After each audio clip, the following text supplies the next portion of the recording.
It's not as if she were a maniac, a raving thing. She just goes a little mad sometimes. And I say, insect or man, death should always be painless. She just goes a little mad sometimes. We all go a little mad sometimes. We all go a little mad sometimes. I caught him, Sheriff. Wait, who is it? Billy Loomis. Sir. Pardon me, I'm Loomis, Dr. Sam Loomis. I think our friend Sam Loomis didn't know that Marion was here. Oh, Sam, I hate having to be with you in a place like this. Just listen to me. When you go down the street to the Mackenzie's house, I want you to tell them to call the police. Your car. Drive down to the Mackenzies. We must be mad. Literally mad. Watch a few movies, take a few notes. It was fun.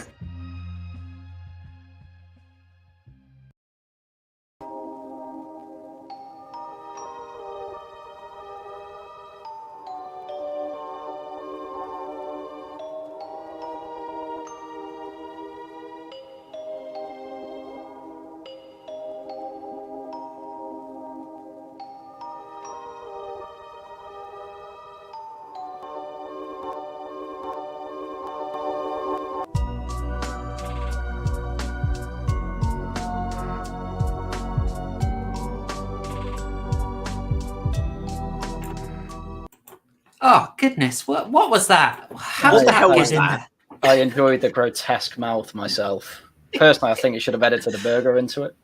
That was absolutely lovely. That was great. Well done. Well done. I enjoyed it. I enjoyed it very much. Yeah. That made about as much sense as this film. Oh no! No, TCG, that made more sense than this film. Yeah, you could. That's a good argument actually. Yeah. Welcome to everyone for the 70th episode of Double Feature Horror Show. And if you want to know what the heck was going on, I advise you watch last week's stream on Oculus. Oh my god! Yeah, now okay, it all makes sense. Do you get the grotesque mouth? I get it now. How did you not get that? I thought it was in reference to the Joker on my Monday night stream where I freaked out playing The Enemy Within. Oh no, I've got to catch up on that. I've got to catch up on it. Now everyone wants me to play scary games, like horror games. No, I don't like horror games. Do you know what game you should play? Everyone's saying I'm getting quite a few recommendations for Silent Hill 2, but go on, Haryan. Ooh. What should I play? I was going to say, I think you should play Soma. Oh, and when Uno, you mate. play it, Ooh. I'll finish it. I think Silent Hill 2. I think Silent Hill 2 is the best David Lynch movie for PlayStation. I love it. Yes. I the deep references in that. I do have Soma. I do have Soma. It was a PS Plus game. PH, I could do an 8-hour stream with you on Silent Hill 2 if you wanted. Would you want to? I would. I know a lot about that game. And the Silent Hill series is a little niche of fiction that my husband and I have delved into deeply together for years. I know a lot about it. And if you ever wanted to have me on for a Silent Hill talk, especially number 2, I'd be glad to be on and tell you all about it. So. Oh, you have no idea how up for that I am. I used to speed run that game. You're getting some deep lore tonight, guys. I used to speed run Silent Hill 2. That was one of my things. Well, you can do it in just a couple hours once you know what you're doing, so you can play it every day and do stuff a little different. It's really fun. Yeah. But anyway, I'll go to using an avatar like everybody else. I'll go ahead and turn my cam off here. That's groovy. I would join you on cam. I do actually have a working cam now, but I'm still very sunburnt, so I'm hiding. Yeah. Oh, bless. Okay, folks. Well, I have to get into it because we have lost Yizz. Hopefully, Yizz is back pretty soon. Okay. Maverick. Oh, I know. I'm going to try and do it. I'm going to try and get a webcam when I'm less sunburnt. But too much time on the allotment, as you can probably predict. I hope you're good, chat. I see all my lovely regulars in here. Hello, Slim. Hello, Richard. Hey, Maverick. Mergu, you got in there nice and early. Alabastard, hello. Good to see you. JCDF2, good to see you. And if you're new here, by the way, if you haven't said hi yet, say hi in chat. I always love hearing from you. All right. I can't dilly-dally around here because this is one of those streams that could go incredibly long because there is so much to say about it. I will keep our Shillings brief, and I'm hoping Yizz rejoins us soon. I don't know what's going on there. So we'll do a bit of Shilling before we get right into it. And Haryan, would you like to shill first, sir? Yes, I made a video today about people complaining that the English team is full of English women. Excellent. And they're saying, oh, there needs to be less white people, so more non-white people will be inspired to be women footballers. And I'm like, oh, well, why are all these non-white women footballers saying this then? Like, who are their role models? I'm very confused. Very mask on the floor, wasn't it? Very mask on the floor. You're right there, Yizz. I clicked the wrong button when navigating over on the side, and it took me to a login prompt, and it kicked me out. I'm so sorry. Don't worry. I was tricked into logging out of my own stream once. I'll just awkward. Oh dear. I just want to say with regards to Haryan and his video, it's amazing that I only noticed these things when they decide to bring it up. Do you remember the Euro 2020 when England got dumped out on penalties to Italy, right? Yeah. I never even considered the colour of the penalty takers who missed. So it was Rashford, Sancho, and Saka. I never, it didn't even cross my mind. I was like, oh, you know. Yeah, you didn't care. So it was like, I didn't care. Three lions. No, but when it was like, oh, you know, they're all being, you know, because they're people of colour. I'm like, I just like, really? Like that's the main thing that we're concerned with. I was like, you know, this was Southgate's poor decision making. Having one lad who'd never even taken a penalty take perhaps the most crucial in since 1966 for England. You know, come on, man. It had. Are we sure that those young immigrant lads are not just having a psychotic break and they're really just a troubled young British lad? Well, could be. Yeah, they just made it so much worse by making big drama on it. But let's not do that on stream. Yeah, no, that's fine. Yeah. I was trying to make a clever Mulholland Drive reference. Maybe that went over everyone's head. Oh, that's okay. I just wanted to point out that I don't care about that stuff. But when they bring it up, it's like, what, you know? I'm on your side, Harry. It's like it doesn't matter. All right, and TCG, anything to shill quickly? Had a new video release on Saturday. That one seemed to do pretty well, thanks to a shout out from Shrouded Hands. So thank you very much if you're listening, Shrouded. I massively appreciate that. I got an extra 700 new people on the channel, so that was wonderful. There isn't going to be a stream this Friday, I'm afraid. The reason for that is because I've been suggested a case which is, get this, it's a cold case, right? But there is a clear suspect. There is DNA evidence. There is evidence of him burning the victim's belongings and all that jazz. And it's a cold case. And and the family are looking to get this story out.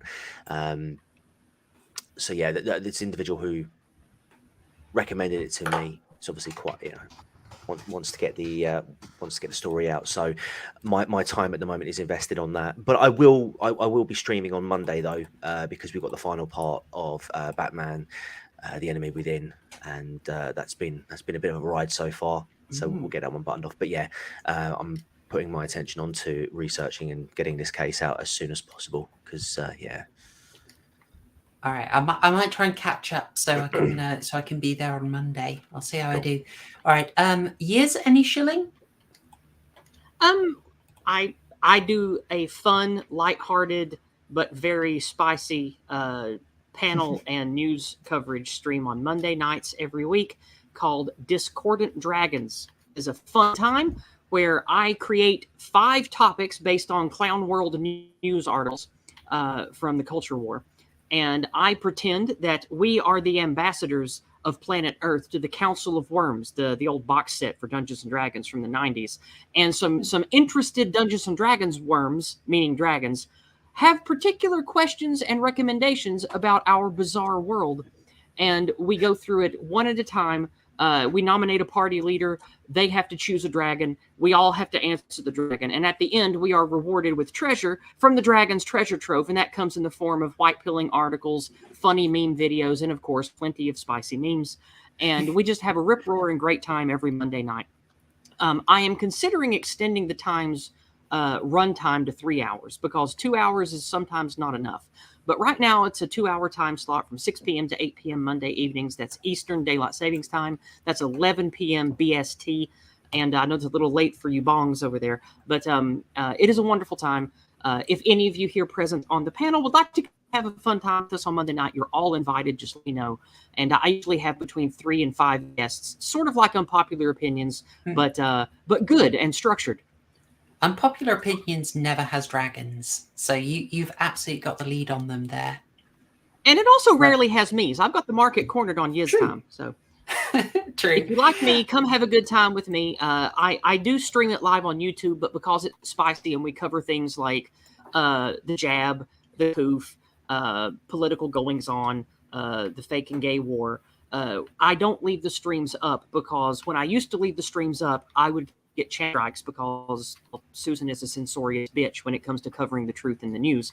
So that's what got me all my channel strikes, including the videos I did on COOF statistics.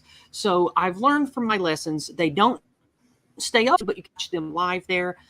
You can find me at many different places. I'll put my findmyfriends.net link in here. You can find all of my sites and social media there. And PH, I'm going to put this in the private chat. So if you could put it into the YouTube chat for everyone. Charlemagne and company in the DR created a Find My Friends bundle for all of us who got purged off of Linktree. So now you can find me there.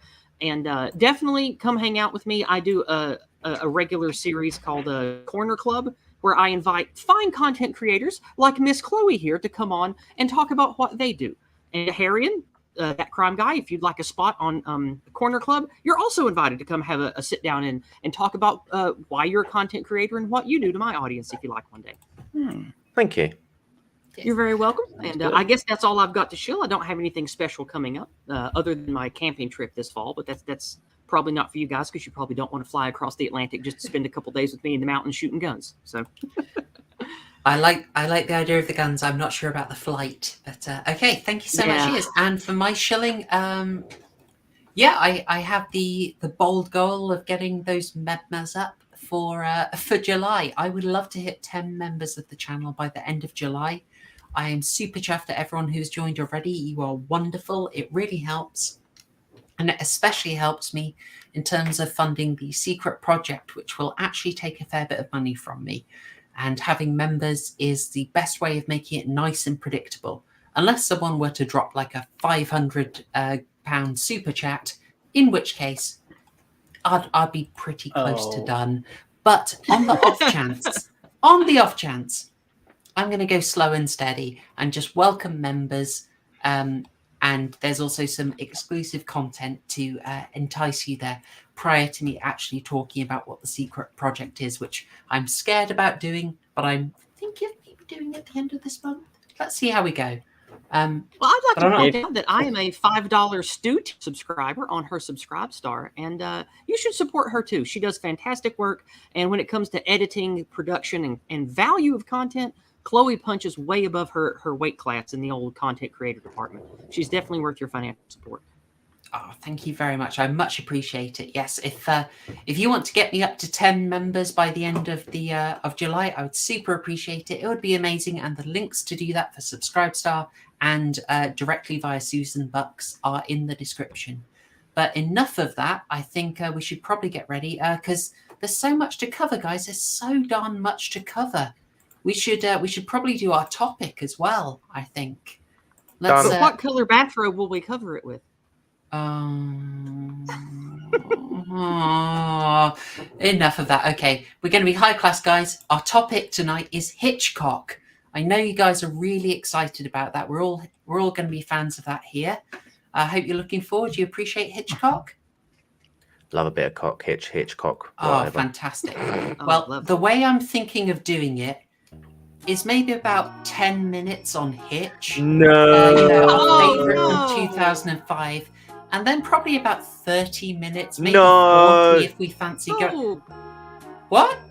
No. What? You don't? Oh, What? not Oh, no. Oh, Why are you being fine. a peak homosexual? Fine. Oh. Chloe, Do you know how much work I did in that? Fine. All in the dustbin. You guys are just Good. absolute Philistines, honestly. Sorry. I tell you what, send me the video. I've got a couple of friends who might be interested in that whole shoot. All right, just yeah, come on. I'm glad you turned that off, and I'm thankful that I was able to come on to this particular episode, because today's movie has absolutely no homosexual imagery or themes at all. Yeah, of course. No, it's wholesome and upstanding. Absolutely. No homosexuality in this movie. We try. Heaven fend that we had any of that on the stream. Yeah. How's the wife, Horrorshow? Not butch enough to get me out of trouble. Sure. Okay, folks. All right. No, we are here to talk David Lynch's Mulholland Drive. I absolutely love it. Yizz is here because she absolutely loves it and did fantastic work when we covered the Hellraiser. This is a very different film, and I know opinions on this are split. I will give the briefest of overviews, because frankly, it's a little bit of a miracle that we have this film. This wasn't going to exist. This is originally going to be a TV pilot, which was in development. David Lynch has done TV before, primarily Twin Peaks, which you probably know about. And his method of storytelling is not typical. That's probably fair to say, right? I think that's putting it lightly, yeah. Yeah. And he was doing this as a TV pilot for ABC, and I missed this great comment from Richard. Yes, June is over. It's all banned. It's all banned now. Oh, good stuff, Richard. Yeah, he made a pilot, and luckily not a whole series. It was just a pilot, but unfortunately, an ABC executive saw this, and the studio executive made a terrible decision. This may be relevant later, and said he wasn't in for it. Didn't want it, scrap it. Now, luckily for us, David Lynch then went around several other studios to try and get money, to try and get something out of this. We've seen this before. You may think back to John Carpenter's Body Bags, which was going to be a TV series in the style of Tales from the Crypt, and they scrapped it. So in 1994, he quickly throws on some really cheap costume and acts as like an MC and turns it into a movie called Body Bags. In this case, David Lynch managed to get $7 million to shoot additional footage and turn what he had done into a full-on film. And my goodness, I'm happy he did. This ended up being one of the biggest critical hits of 2001. And I'm delighted we got it, because frankly, this could have easily ended up as a bizarre extra on a David Lynch DVD collection. Yes, and I'm thankful we have this, because I like weird, dark, cosmic horror, psychological stuff, Cthulhu things. But when it comes to movies that have artistic and dark themes, I think this is clearly in at least the top 5, maybe the top 3. And for me, it's definitely the best. Like, I've seen this movie a lot. If we were giving out awards for directors and creators who use cinematography as an art medium, like an artist uses paints and a canvas, this one comes to mind over about every movie I've ever seen. Nice.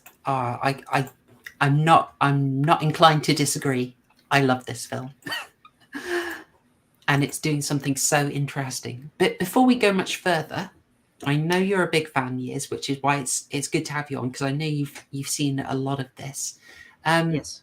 Haryan, what's your experience with David Lynch? Have you seen much of him? Jeez, let me Google.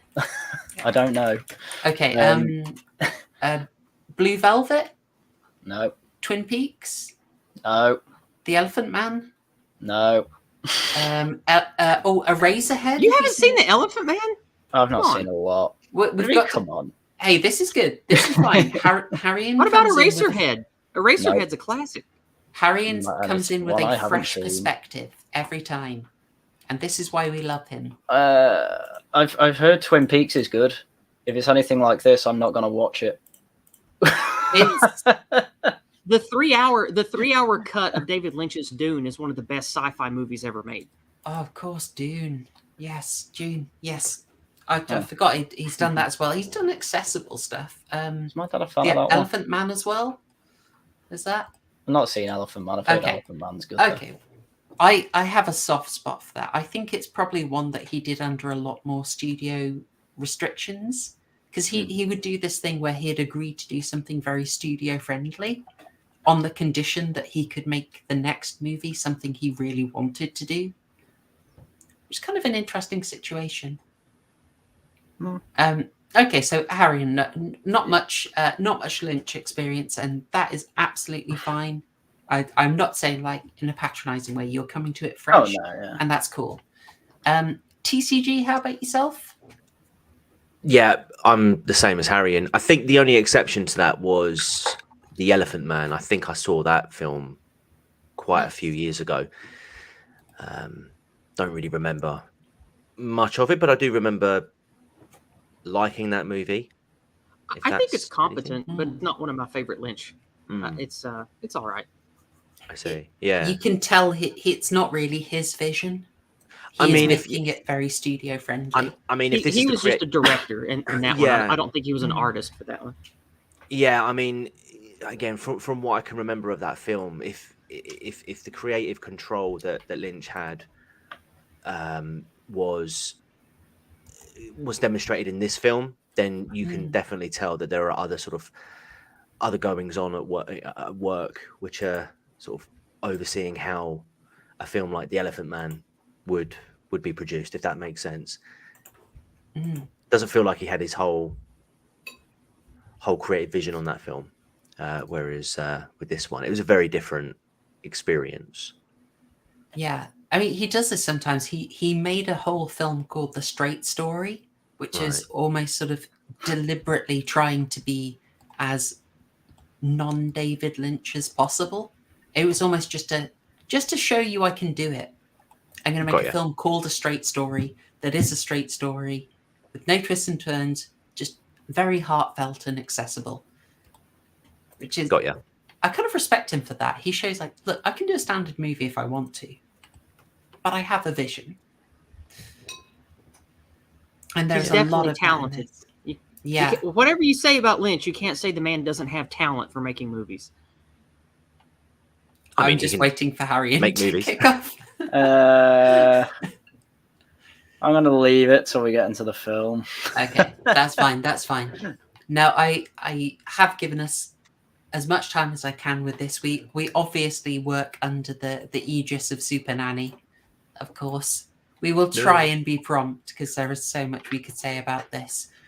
And part of the dilemma is how we even get into it. So we could try and do the plot, but the trouble is describing what happens in this is already difficult. And that's how you know it's a good film. I was going to say, like, let's get a 3-minute summary, Haryan. We can tell you what happens physically in each scene easily, but what it means is different. We'll be talking about. I don't think you can say this is a good movie. The best you can say is this is art. So you can either like it or hate it. But this movie is like a painting more than it is a movie. Yeah, I think it will be fair to say that it's telling a story a certain way, and if you don't enjoy that sort of work, or then this will not work for you, and that's kind of fine. But we'll see how we get to that. Like, it might be something where you say, okay, I get it, that's clever, but it might not like actually speak to you or get any kind of emotional response from you. And I think that's sort of fair. Yeah, I'd say that's reasonable. But what I'm hoping to get from this is even if there wasn't enjoyment, I would like there to be, my goal is that there is a respect for the movie and what it did. That's what I've got my fingers crossed for. No, Haryan, no, please. I'm not gonna lie. About an hour in, I wanted to turn the film off. That's fine. Hey, if you two hate this movie, that's fine with me. It's not going to diminish my enjoyment at all. But oh yeah, no, all right. But I will definitely flex on you and be a pretentious art fag at you for not liking this movie. Okay. So, oh gosh, I'm struggling with how we get into this. What do you reckon? What? Okay, well, that was a good stream. Latest. All right. Let's try the 3-minute summary, and I do mean like literally 3 minutes. What happens in the movie? What is on the screen? Try it in literally 3 minutes, just like an act synopsis. Can you? Do you want to try that? Right. I'll do it if he doesn't want to. Yeah, I think it's better if you try and do it. Okay, go for it. Yes. All right. I have 3 minutes, and here we go. 3 minutes starts in, just for my convenience, in 2 seconds. Go. Mulholland Drive as a movie, like if you're just doing it as a popcorn flick and you sit down, it's about 2/3 weird. What is this? 1/3. Oh my God, am I having a bad dream? This movie presents to you what you think is going to be some kind of story about an actress that's coming to Hollywood that has a leg up because she knows family that lives in Hollywood and has some connections to help her get started. She comes here from Canada, of all places, which is funny because there's a common saying in Hollywood that actors acting in Canada is death, or actors go to Canada to die, something like that. So I think it's funny that Lynch chose to have her from Canada. But anyway, so you see her come to Hollywood. Weird things start happening to her, and the whole thing is introduced in this weird little dream about what looks like a 1950s style dance competition, like you might see in sock hops or whatever from the late 50s. But anyway, she comes here to be an actress because she was a good dancer and performer, and yeah, that's a good picture. And you are treated to normal things at first, as Lynch often does, before slow dripping the weird poison into you. Mm-hmm. And you follow a main character who is introduced to 1, 2, or maybe 3 other main characters who are either versions of herself, memories that she conjures from different experiences, or this is some kind of Lynchian multiple realities, different timelines type of thing. But you don't really start piecing that together until the second act. And it follows this woman and another woman who may or may not be her or her id, or who she aspired to be, or who she looked up to or something. And it involves this woman's different experiences, or 2 or 3 different women's experiences in 2 or 3 different timelines or realities around a director who is having problems with not only his wife, but is also having problems with getting financing for his movie, and being pressured by cigar chomping producer trolls that are hamstringing him in his creativity. And by the end of the film, you are treated to several artistic scenes that make you go, huh? Or what the hell did I just see? And until you stop and think about it and go over the earlier scenes with a fine-tooth comb, the blatantly obvious weird things are just going to hit you in the face like a wet fish, mm-hmm. because you're not ready for it in the first parts of the movie, especially the first act. And by the end of the film, where it ends with Silencio, you are either on board and saying, wow, what a journey, or why did I waste 90 minutes on this? What have I done? So that's about the best I can do in 3 minutes. It was more than 90 minutes. I know it's not. It's like almost 2 hours. Like it's something it's 2.5 hours. 2.5 hours. 2:20, Yeah. Okay, 2.5. Very it's good. It's a long one. Very good. Yeah. But think I that's might have fair. missed a few important things. But I think as a 3-minute synopsis, I don't know if anybody could do better than that. No, I think that's very good because in a way, Lynch wants you to be. He almost wants you to be initially distracted by an obvious mystery that isn't really what he's interested in. So the thing of our main character, who bear with us, we are going to call Betty. For now, this I'm already getting Kung Pao vibes. Yeah, this is already. I haven't seen Kung Pao. The name is Betty. You son My of a name pig. is Betty. Black clothes. Oh no. Okay. I'm sorry. Go ahead, Chloe. It's okay. The central mystery, and chat. I do hope you've seen this, by the way, because we are spoiling the whole thing as best we can. Maybe we're not spoiling it. We could be completely wrong, but we'll definitely tell This you movie's what the Pandora's happens. box of spoilers. Yeah. Yes. Featuring perhaps a literal Pandora's box.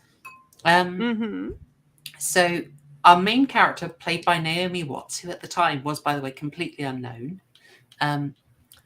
We'll call her Betty for convenience. But this is not the only Lynch movie where a character completely changes halfway through. So the central obvious mystery is Betty meeting, we'll call her Rita, who has lost her memory in an accident on Mulholland Drive. They stumble together and they have the mystery of who is Rita really? Because she can't remember. And why does she have a bag full of money and a mysterious blue key? And that is the mystery that they try and unravel, in addition to lots of shenanigans around a director trying to make a movie. This is a classic thing that Lynch dangles in front of you. What's this bag of money? What's this blue key? Who is she really? But that's not really what it's about. Yeah, I was to say, if you're expecting answers from the panel, you're not going to get them. Okay. Yeah. Unless it's yours, of course, because I know you. Well, you're... no, not even I can tell you precisely what this is or what it's about, or even what David wanted us to know. Like it's incredibly mysterious, and I took about. Let's see. I watched it once, just observing it this week. So that was like 2.5 hours, and I thought on it and made some notes on it and read a little bit about it. And that was about 4 hours of my Tuesday. Yesterday, I didn't do much. And then this morning, I clicked through it and watched some scenes again and spent about 2 hours making my own notes. And I still don't know really what the fuck this movie's about. I have an idea. And what we'll a resounding, what a resounding compliment. Yeah, this has got to be the worst thing I say about any film ever. This really gave me sequel trilogy vibes for Star Wars, where they gave you a load of setup and do absolutely nothing with them. Ooh, interesting. Harry, that's a very ugly thing to say, but I appreciate your criticism. I'm interested. I'm interested. And not just because I made a prediction along these lines. Haryan, talk to me about that. Talk to me about the setup and not paying. Well, I mean, even when you're reading the Wikipedia, it gives out like it's going to be a LA noir type. Well, that's a game, neo noir type of mystery, and yes, exactly. And then so I'm like, oh well, who are the guys who were trying to kill her? And then you never really find out. Oh, what's all this stuff in a bag? Oh, you never really find out. Oh, now there's a lesbian scene, and they're in the theater for 20 minutes. Where the people lip syncing, and I'm like, oh, yeah, this is clearly for art house students. I'm going to turn this film off now. That would have been what I did if I didn't have this to do. Oh, bless you. And then I made it to the end, and it didn't help. I was like, I mean, to be fair, that is a fair take of this movie. That's you're saying it like it is. That is how it is. Yeah. Like if you don't appreciate weird, gonzo, really artistic stuff, this movie is not for you. Everything you have said is actually completely fair. The money in particular, there is nothing in the plot on the main plot level that explains the money. but there is an explanation for it related to the, let's say, the last quarter of the movie. Yeah, I mean, this is part of the reason I finished it, because I have no idea what's going. Well, in terms of kind of the plot, as Yizz said before, it's. I think you said like it's not a good film or it's not a good plot. Maybe it would be better, but obviously, as you say, there's a lot of clues to kind of tie it all together, and I just cannot. It's a good film. It's not a good movie, if you understand that. Right. No, yeah. I get what you mean by that. Yeah. Part of the challenge of this, and I think you, Haryan, you're actually. I'm not arguing with you at all. Yeah. This is one of the reasons I can see someone hating this film, is that a lot of the plot there isn't meant to lead anywhere. It's got a reason to be there, but it's actually not meant to solve. I'll give you a good example of this. And it's these guys. Where are they? I've literally spelled this. No, it's Useless Cops. I've literally saved this as Useless Cops. Yeah, I don't know why they were in the film. They asked a few questions. Here's the thing: when I was first watching it, I think Yizz, you might have mentioned it. For the first like 2/3 of the film, I just couldn't wrap my head around it, and it was only sort of like after the last third where, like for me, certain pieces may have been put together, but again, like I am convinced either there is a deeper meaning behind this movie, or David Lynch was just making it up as he was going along and decided to just, throw, because I know there's like 10 clues or something that he released. And we'll talk about that. We'll talk about that. Part of me just thinks that he just threw them out just to throw people off, just to give people the impression there was something behind this movie, where in fact it was just him pissing about. But what I did feel though was that it's quite interesting what you say about it being good film but not a good movie. I felt a lot of the scene, the vast majority of the scenes within the film were sort of like contained within their own little bubble, if you will, because not a lot of things connected with other parts of the film, but it felt like each scene was like a mini story in and of itself. And I think when you sort of look at it like that, then you can sort of appreciate it a bit more. And then, as you know, with all clues and all that malarkey, you can. Well, perhaps plebs of lower understanding are that way, but I am certainly not. Oh, okay. So yeah, sorry, I forgot your big brain. I'm just teasing. But I'm just, I mean, bearing in mind, this is like the first time I watched it. I was like, this is a film that you need to watch more than once to try and build and understand. I know there's a whole online community. I've just linked you actually the Mulholland Drive website where they've got just hundreds of like multiple theories. There's even a guide to beginners. So for like me and Haryan, there is a guide. I found that when I was looking through the internet today. There's a beginner's guide to Mulholland Drive. Yep. So there is something there for us, my friend. But that's how I felt watching it. I didn't realize that the final third of the film was going to start alluding to connections within sort of the first 2/3, but I kind of got the feeling that a lot of the vast majority of the scenes within the film were just sort of like their own little universes, if you will, and it was just all being put together into a 2.5 hour film. I understand why you feel that way, but this most certainly is not a. I saw the pop up there. This is not a series of vignettes. This is no. Yeah, not to suggest that is the case. It's just that's how it felt for me. It just at certain points, like the scene where the guy, the director, goes back to his his condo or whatever it was, and he finds his wife in bed with the. Did you know who that guy was? That guy is pretty famous in America. Was that wasn't Justine Theroux, was? No, I don't think it was. No. No, he's famous, like big time. That's Miley Cyrus's dad. Oh my God, Billy Ray. That's Billy Ray. Billy Ray Cyrus, cucked by Billy Ray Cyrus. But how softly spoken! It just felt for me that was its own little. That was its own little scene within the movie, just its own little contained scene. It was so funny. Like he's like obviously like physically much more stronger than this like I don't know, this weak, feeble director. But my God, how softly spoken. Like, you shouldn't talk to a lady like that. It's like, it was such a weird scene. I know, like, you know, overpowering him, but also at the same time, like, you heard the lady, it's time to go now. There's no talk that bad. Come on, that. That's it, yeah. I love him. I absolutely love. I mean, in fairness, and Yizz, you can probably back me up. Sometimes David Lynch does just screw with us. Oh, totally, yeah. Just for no reason, and I couldn't get through Twin Peaks because sometimes he was just screwing with us too much.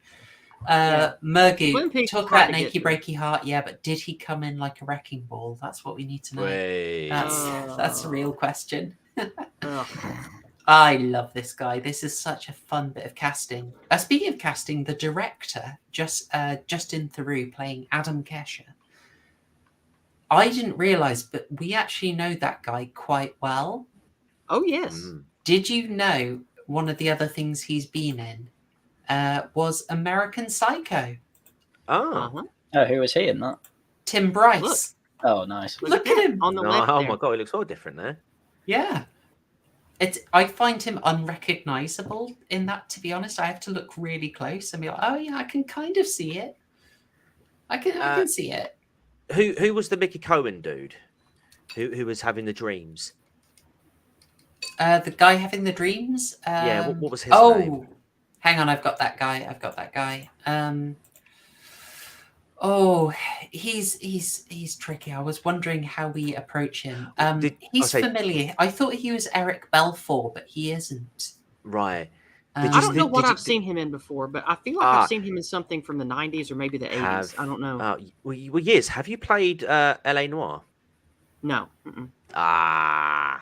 Okay, because he's in L.A. Noire. As soon as I saw his face, and what really sort of made me think, oh my God, that's that dude, is when he's looking at the man behind him when he's sitting in the restaurant or whatever, and he's talking, he's sort of looking off camera, like he's sort of not looking directly at his face, and I just instantly thought of L.A. Noire, and I thought, hang on a minute, he looks. And I was like, oh my God, it is. It's the dude. It's Mickey Cohen, one of the mob bosses in the story. I was like, no way. I think the detectives at the opening from the car crash and these guys here, I think this is just David Lynch screwing with us and throwing us a red herring, because I don't think that anything in the movie is about the detectives at the crash or these guys at all. But that's just my take on it. Can we hold on that? That's interesting. And Chromenian's absolutely right. Robert Forster, very well known. Yep. Okay. Jackie Brown is, I think that's one of the best, if not the best Tarantino movies. That is, I so need to rewatch it. I think I just didn't appreciate it when I first watched it, but that was sorry. We can't Jackie Brown post. Yeah, well, I'm going to try cracking into this movie in 3 scenes, and I'll try and warm it up. And this might sound pretentious. I don't want you to feel like I'm patronizing you. I'm going to try and walk you through to my understanding of the film. So bear with me. So let's look at this one. We see these cops very briefly after the accident scene, in which we'll call her Rita, survives an attempted assassination and escapes, but concussed. She wanders off, and these guys turn up. Now, how would you describe these guys? A bit. Who, white? Yeah, competent. Would you say? Yes. Detailed. I would say one of them perhaps, the other one not so much. Do they accomplish anything? No. I think these gentlemen are cardboard cutouts of detectives from detective stories that your brain is supposed to immediately identify as detectives, and that's it, and nothing else. Perfect. They're a little bit cliche. They talk in a stilted manner. They find absolutely nothing, and you never see them again. They are basically there to turn up, state a bit of the obvious, and then disappear. Like, the police look at it, but they lead to nothing and go away. Gotcha. All right. And this is after an assassination attempt that goes wrong. It doesn't actually work. There is no assassination. Okay? And we see another assassination later, don't we? That is Indeed. also pretty useless, would you say?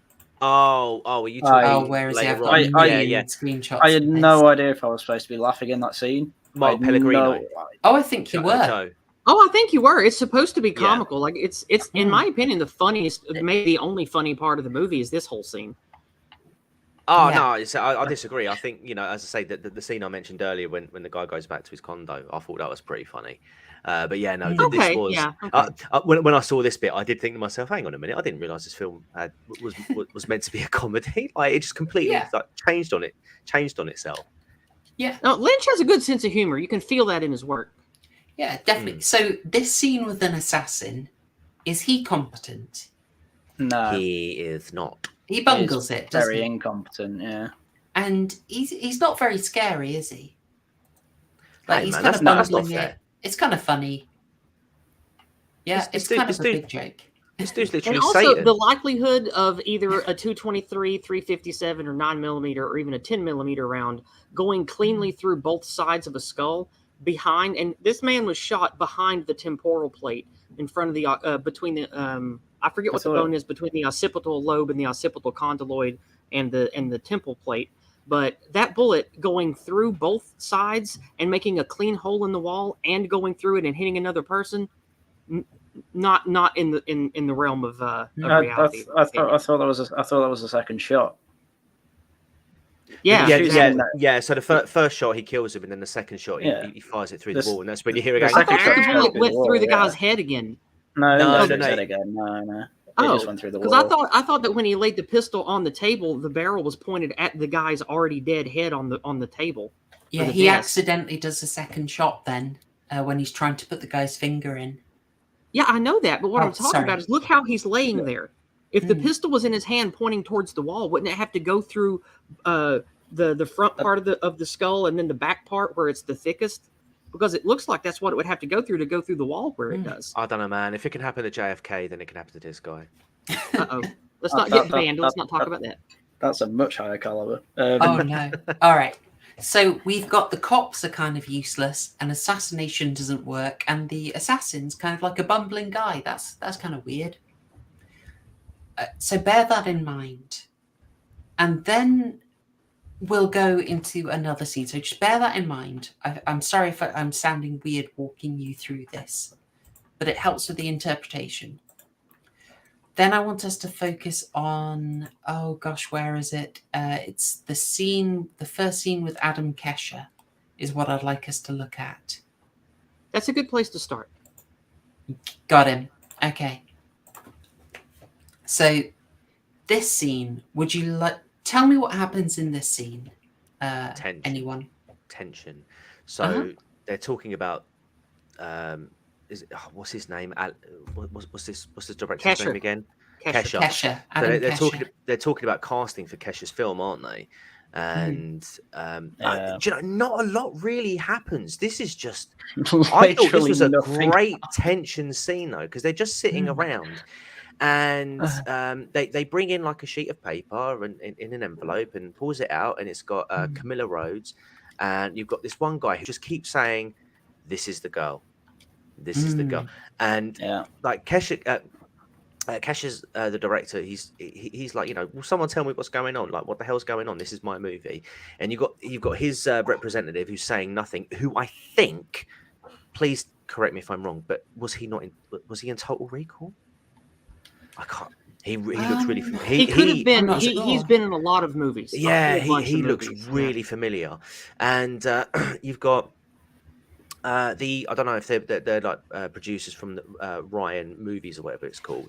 They're like, kind of like, oh, it's got to happen, and he's like, nah, it's not. And he and Kesher and another guy are just staring down each other the whole time, and eventually ends with them giving the "this is the girl" man a cappuccino.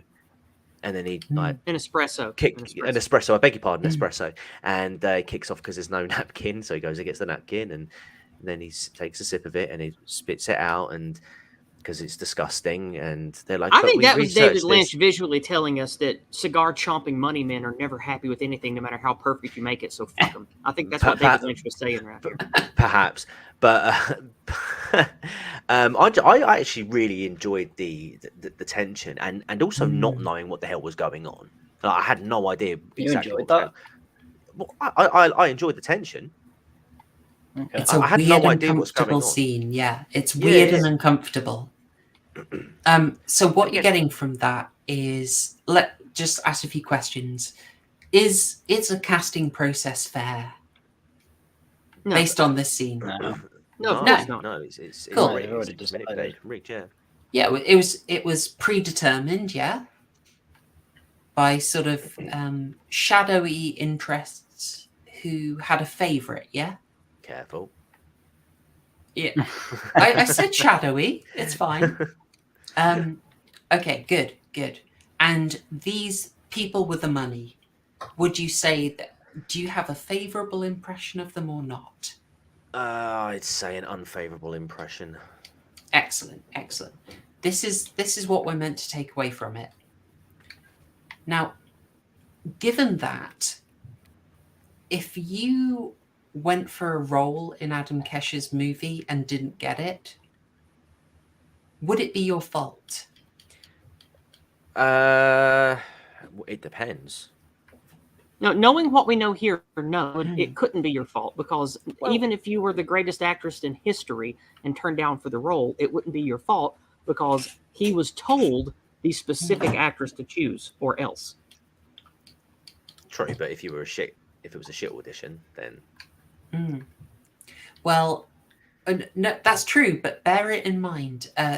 If you were trying to get that lead role and you didn't, you never had a chance. And in fact, Keshe's maybe not that bad a guy. They ruin his life because he initially resists them. Well, they have a golf club scene, don't you? Yeah. Apparently, Keshe smashing up their car with a golf club was based on something Jack Nicholson did out of frustration. Based Jack Nicholson. Based Jack Nicholson.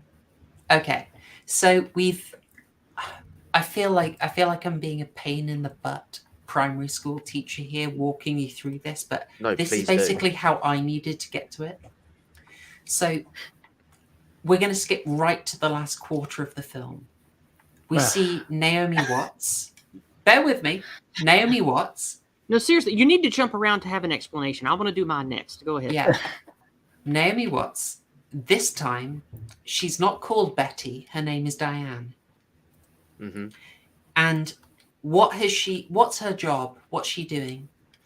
She is working, or Camilla has basically like hired her just to do like odd jobs and like essentially just to be sort of like a background character or extra in like certain movies, brilliant films, yes. TVs, just basically helping her out. My understanding was because she originally applied for the same.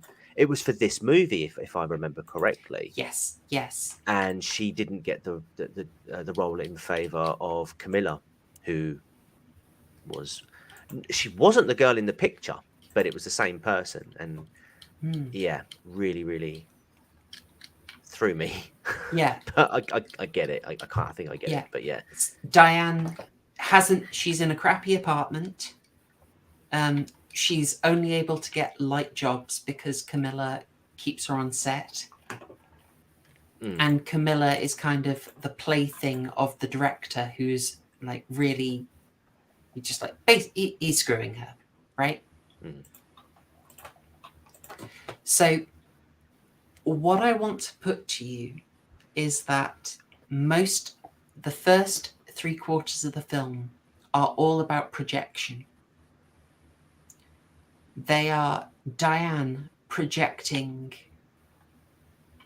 how can I say, an exculpatory tale of what has happened, where things go the way she wants it to go, and everything is largely worked out, so it's not her fault. But it is it's a vision of the future. It's a lie that she cannot sustain. We start off like right at the start, we see something impossibly idealized, something obviously fake, this jitterbug contest. And she's there in this, look at her, blinded by the lights. Well, this looks so fake, and it's deliberately fake. And also, it's interesting. She's the only one not dancing. Yeah, well, also she's the only one in a spotlight. Yes, exactly. I mean, when you're looking at this, you cannot think this is meant to be this image says narcissistic delusion. Look at it. Oh, love it. Yeah, also, I felt like this film had not elements, but one of the driving themes was like mental health, like dissociative, like attachment, DID, or some sort of split personality disorder. That's actually close to my synopsis. We'll get to next. Okay. Yeah, I'll round off quickly because I want to hear from Yizz. So absolutely, this vision at the start is her in the spotlight. You're getting a great idea. And after this jitterbug, and by the way, jitterbug I think is key because there's a jitterbug scene in Wizard of Oz that was semi-produced but then cut, and it's almost like the thing that didn't get a chance to be in the big Hollywood production. Right. And David Lynch knows that. Oh yeah. And then after that we see this, a pillow. Someone's not going just any to sleep. pillow, but what color of pillow? A nice red pillow. So we're going to see red a lot, and red may come to symbolize maybe not the lie, but certainly a dream, a false reality. I call it the chaos reality. Okay. So without digging further into it, because I've talked for quite a while, a lot of this works if you think of the glamorous story as a story that Diane tells herself to help her cope with the guilt she's feeling. And we'll talk about why she's guilty later, but I want to hear from Yizz now, because I've yammered on and you've been wonderful and patient. Well, I mean, it's going to take me at least as long a rambling. I mean, I'm a Southerner and I'm excited about the topic, so I have a lot to say. And you read my notes earlier today. You know I have a lot of thought put into this. Oh, yes. So, I don't really have a good framework of what scenes to show you, but I also would like to start, assuming all the listeners have seen the movie recently, I want you to think of the final third to quarter of the movie when things start to go off the rails and you're like, oh my God, why are there titties? Why is there a sex scene? What is this? Oh my God, there's weirdos. Is this magic? What is this? I think that we are to interpret that this movie is a projection of a broken mind that is either decaying to death or coming out of the darkness to some kind of healing under the care of another force, whether it be God, psychologists and nurses in a home, something like that. Because the framework of Aunt Ruth, and I want to go over some possibilities of Aunt Ruth, because that's sort of, in my opinion, what kind of possibly threads this together in what I think this could be about. Let me just read through this real fast. I have some notes here. Ruth is both alive and dead, and this is what informs me the most about this being about a truly crazy person or multiple timelines and realities. If most of the speaking characters are somehow connected to Ruth, and she comes up in all presented timelines and realities, whether alive or dead, then clearly she was or is real in a way that impacts all iterations of the character or the realities. And we see blue and red a few times starkly in this. Blue key 2 times. The blue box. The blue lampshade beside Mr. Roke. That's the little man. That is the voice behind the powers that be in Hollywood. Something like that. We see blue on the eyeshadow and the hair of the Silencio VIP sitting in the VIP booth that says Silencio at the end. These are the times that we see stark, bold blue. There may be a couple of others I've missed. The times that we see red, the red of the curtain on stage at Silencio, the red of the pillow, the red of the lampshade, the red of one of the bathrobes, I think, or something involving one of the scenes with Rita, something heavily red, heavily bold red lipstick on the seductress figure or the sexual figure of Rita, we see red. Now, why do I call this the static Tellurian and the chaos Tellurian? Well, because I'm a World of Darkness nerd, and I love Mage the Ascension.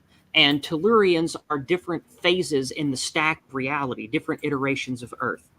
And I think that red represents passion, chaos, unpredictable, conflict. Blue represents static, normalcy, things that a regular person can relate to and depend upon. And I think that's why at the end, when the blue key represents a final decision or the key to unlocking whatever is in the normal reality, and once that key is put into the blue box and opened, the lady says Silencio, the chaos characters disappear, and we are left with naught but the psychotic delusions and dreamscape of a woman, and then death is shown again, the death character, which we'll get to, I'm sure, soon. And then the lady says Silencio. What this to me says is, this is all about one woman, Rita, Diane, and Betty. This is all one woman. This is all one woman, and we all know that females in their desperate psychoses, they projected themselves upon other women or want to be other women that are who they desire to be most. And I think that David Lynch knows this. This is a pun intended linchpin of writing very deep, complicated emotional stories. Very deep, complicated emotional stories involving female characters. And we can see many times throughout the film, the main character / characters all have problems with insecurity, emotional projection, the desire sexually of people that are prettier than them, stronger than them, better than them, have places of power. This is a very relatable series of emotional female points that would really grip a female reader or viewer. David Lynch, again, knows this. He knows what he's doing. And I think that perhaps this entire thing, maybe, was David Lynch showing us just how evil and corrupt Hollywood is and how damaging it is to young women who get involved. Maybe this is his cautionary tale saying, don't send your daughters to be actresses, never send them to Hollywood. I genuinely thought for a second you were going to say how evil and corrupt women are. No. If David Lynch was a different director, I might say that because you could easily make that point. But knowing what I know of David Lynch, I don't think he feels that way about women. Now, if George Lucas made this, I would say that's correct. Yes, you are the right person for this stream. I mean, I'm glad I got this image up because you chose well. Yeah. So we've got the blue and the red here, but what I think is so important in this scene where we do actually go quite Hitchcock. This is very Vertigo. You're looking at these two nominally separate people, but actually with that addition of the wig that looks like her hair, you're seeing these supposedly fake identities merge. Well, this isn't a construction that they can keep going. It's too chaotic. They're starting to merge already. And also the look in both of their faces is one of confusion and disconnection. Can tell you what, I love that. Shall we you touched on something I do think is really good fun. So let's maybe take a little bit of time on that because I like the thread of this is Lynch telling us a lot about Hollywood and maybe doing it better than Kubrick did. I don't know. Maybe. And I think there's a scene that we could talk about to go into depth on that. And it is, oh gosh, where are you? Give me the usual 2 years it takes me to find oh God, there it is. Found it. Oh, I don't like this bit. This scene. Oh, I have a lot to say about this one. Okay, perfect. Before we go into that, actually, I'd like to hear Haryan. Do you remember this one well? This is Betty auditioning. Sorry? Yeah, the line reading scene, yeah. Yeah, she'd just practiced with Rita and done the most awful cliched line reading. And then she goes into this. And then here, and it's great. Tell me about the scene. Tell me about what you thought about it, if you remember it well. I'll go last this time. I don't like going things scene by scene. I don't know. I'm sorry. I don't know what to say. Okay. Don't worry about it. Don't worry about it. Yeah. Did it surprise you how she played the scene? Because she completely twisted it around from how she'd just done the reading with Rita in the kitchen. Well, yeah, like most of this film, I was just left confused. Okay. I was just like, why am I being shown one thing where she's an incompetent actress and then she's competent here? Like, I get it, David Lynch. You're trying to confuse me, but what's this all for? And then there's about 10 interpretations you can come up with, and it doesn't help. I wanted to turn it off at this point. Don't worry, I don't blame you. I'll ask you one question. Yeah. When I get the tab up, and it's basically, did this creep you out massively? A bit. Because he's being someone who was an age curved on by difference. many younger, but by many older men when I was younger. Yes, this is a little unsettling for me. Yeah, I think it's deliberately so. Like, the age gap is massive. TCG, how do you feel about this? Well, we covered an age gap story on Florida Man the other week. And, nice. we were it's in that ballpark, isn't it? Yeah, it's in that ballpark. She seemed very uncomfortable at the start of the scene when he started to get a bit touchy feely, but I think she embraced it. I would say that I was quite taken aback at how differently she acted that out compared to how she did with Rita. That kind of surprised me a little bit. I thought she it wasn't. I mean, I think one of the things that made the initial line reading so quite naff in a way was that Rita was so bad at reading the lines. She essentially she was essentially taking control. Betty, that is, was taking control and interpreting it her way. But what I found interesting about this scene was that she wasn't the one acting, because they talk about acting and reacting in this scene. Like, react to, acting is just reacting. So do, whatever I do, react to that. And he approached it in such a different way that her reaction was to completely change the emotional dynamic of that line reading. So I thought it was pretty good. I mean, the director made absolutely no sense when he was just trying to describe it. But then you talk about projection. I think that's possibly David Lynch projecting this very film.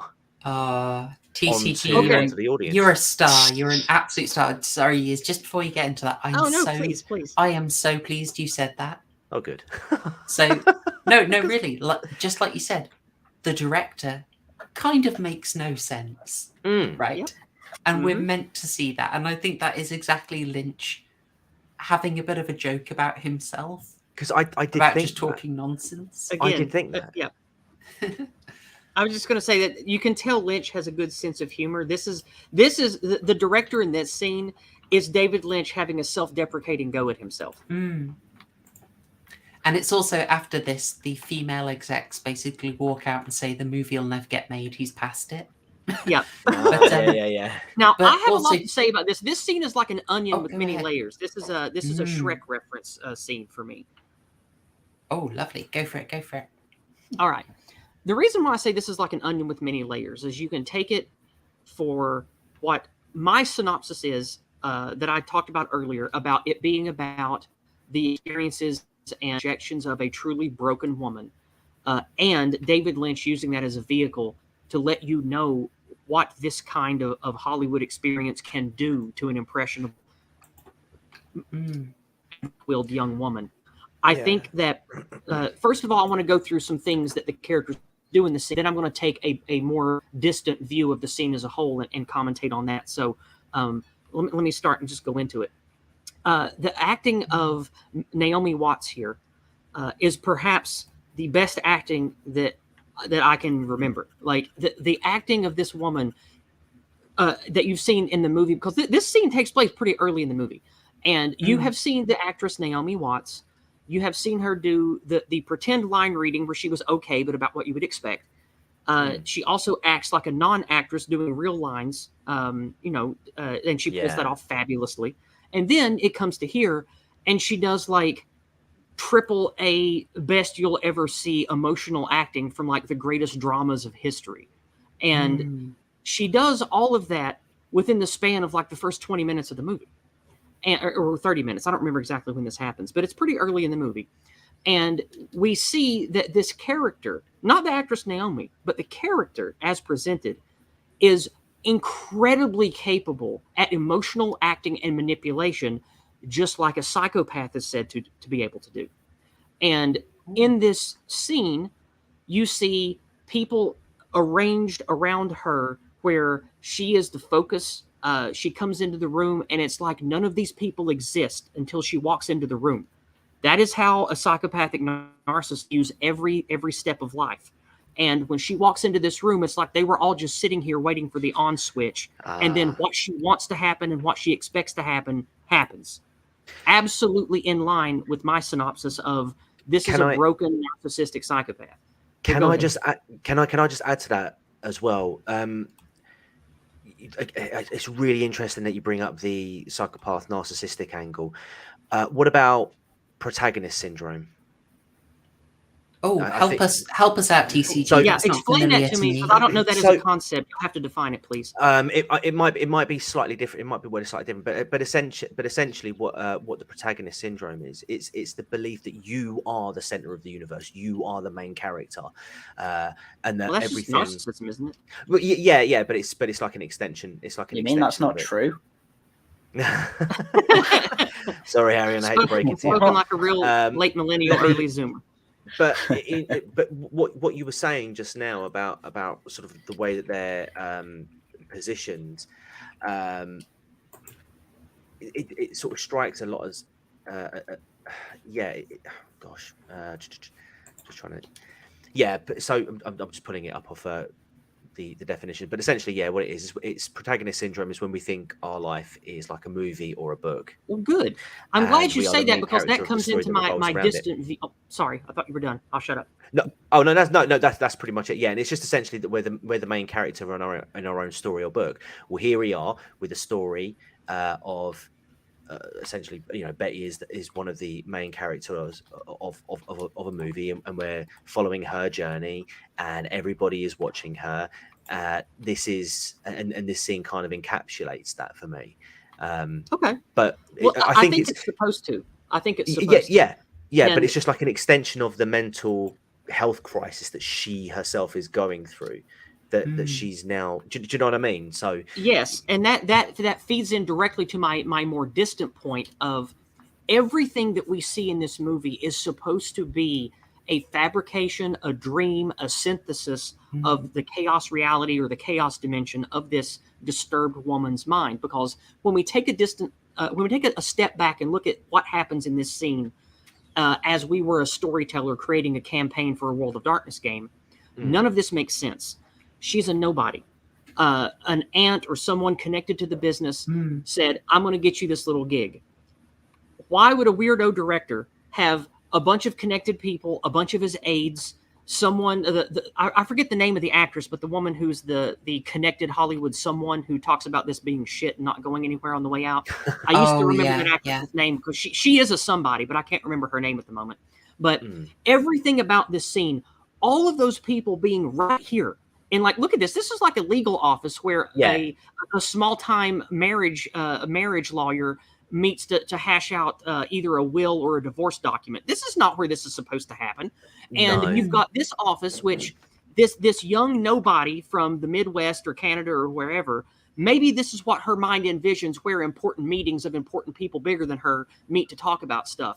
And everyone that her mind can think of that is connected to being something awesome that a dumb young starstruck girl would have in her mind, handsome, dashing father figure, old actor that's going to lift her up and pass her off and give her the torch. You've got all these yes women that are quote unquote less beautiful, less attractive than her. You've got your curly haired Jew present. You've got your old money man present. You've got everything that her mind can conjure about everything that she needs to be successful in Hollywood, and every kind of person she needs to praise her, to lift her up, to be the champion she needs, including the woman who walks her out, who, for no reason at all, other than just knowing her aunt, brings her into the fold, talks to her like she's already a someone, and wants to invite her to this big project to give her a leg up and help her be a star.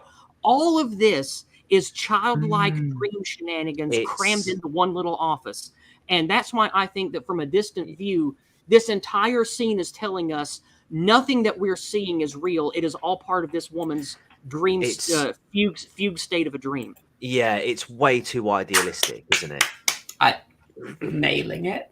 Love it. See, aren't you glad you chose me for this? I told you I was the best choice for this. I knew I'd got it right. I mean, there's even before we go into this, I'll hammer this on for a bit. So exactly as you said, in this, she's an absolutely amazing talent, but why doesn't it get made? Oh, she doesn't get to be a star because it's some money problem. It's some the guy's lost his influence. It's not her fault.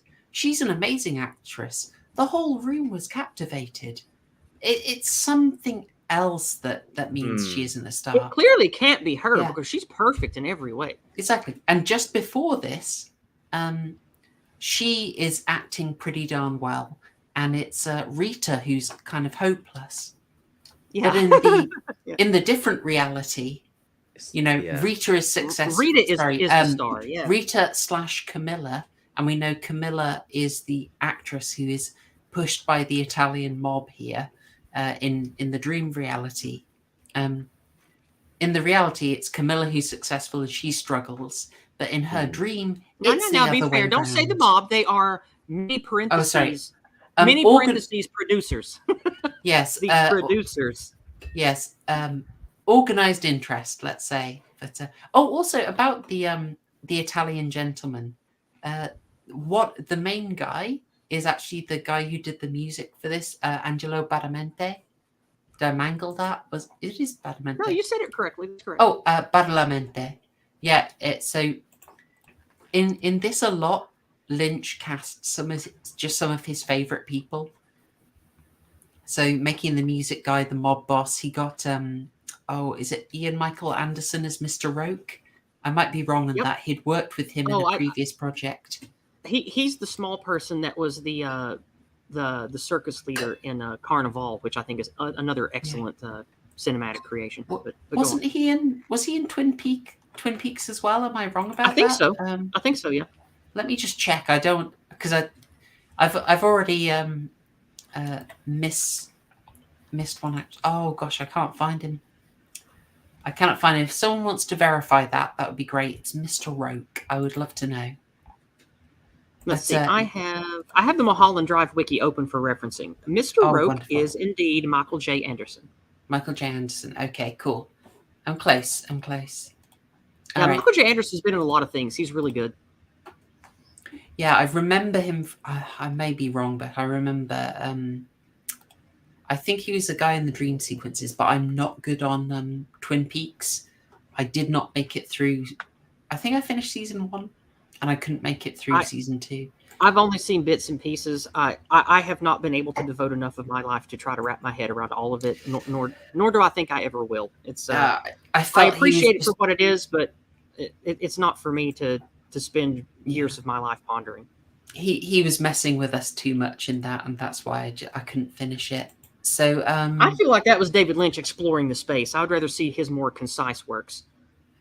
Yeah, directors do sometimes need to be reined in, as much as he obviously dislikes it, and probably not without cause. You do need to rein people in occasionally. Okay. So, yeah, Murgoot in chat. There we go. The Black Lodge Major Domo. Thank you, Murgoot. Well done. Nice. Much appreciated.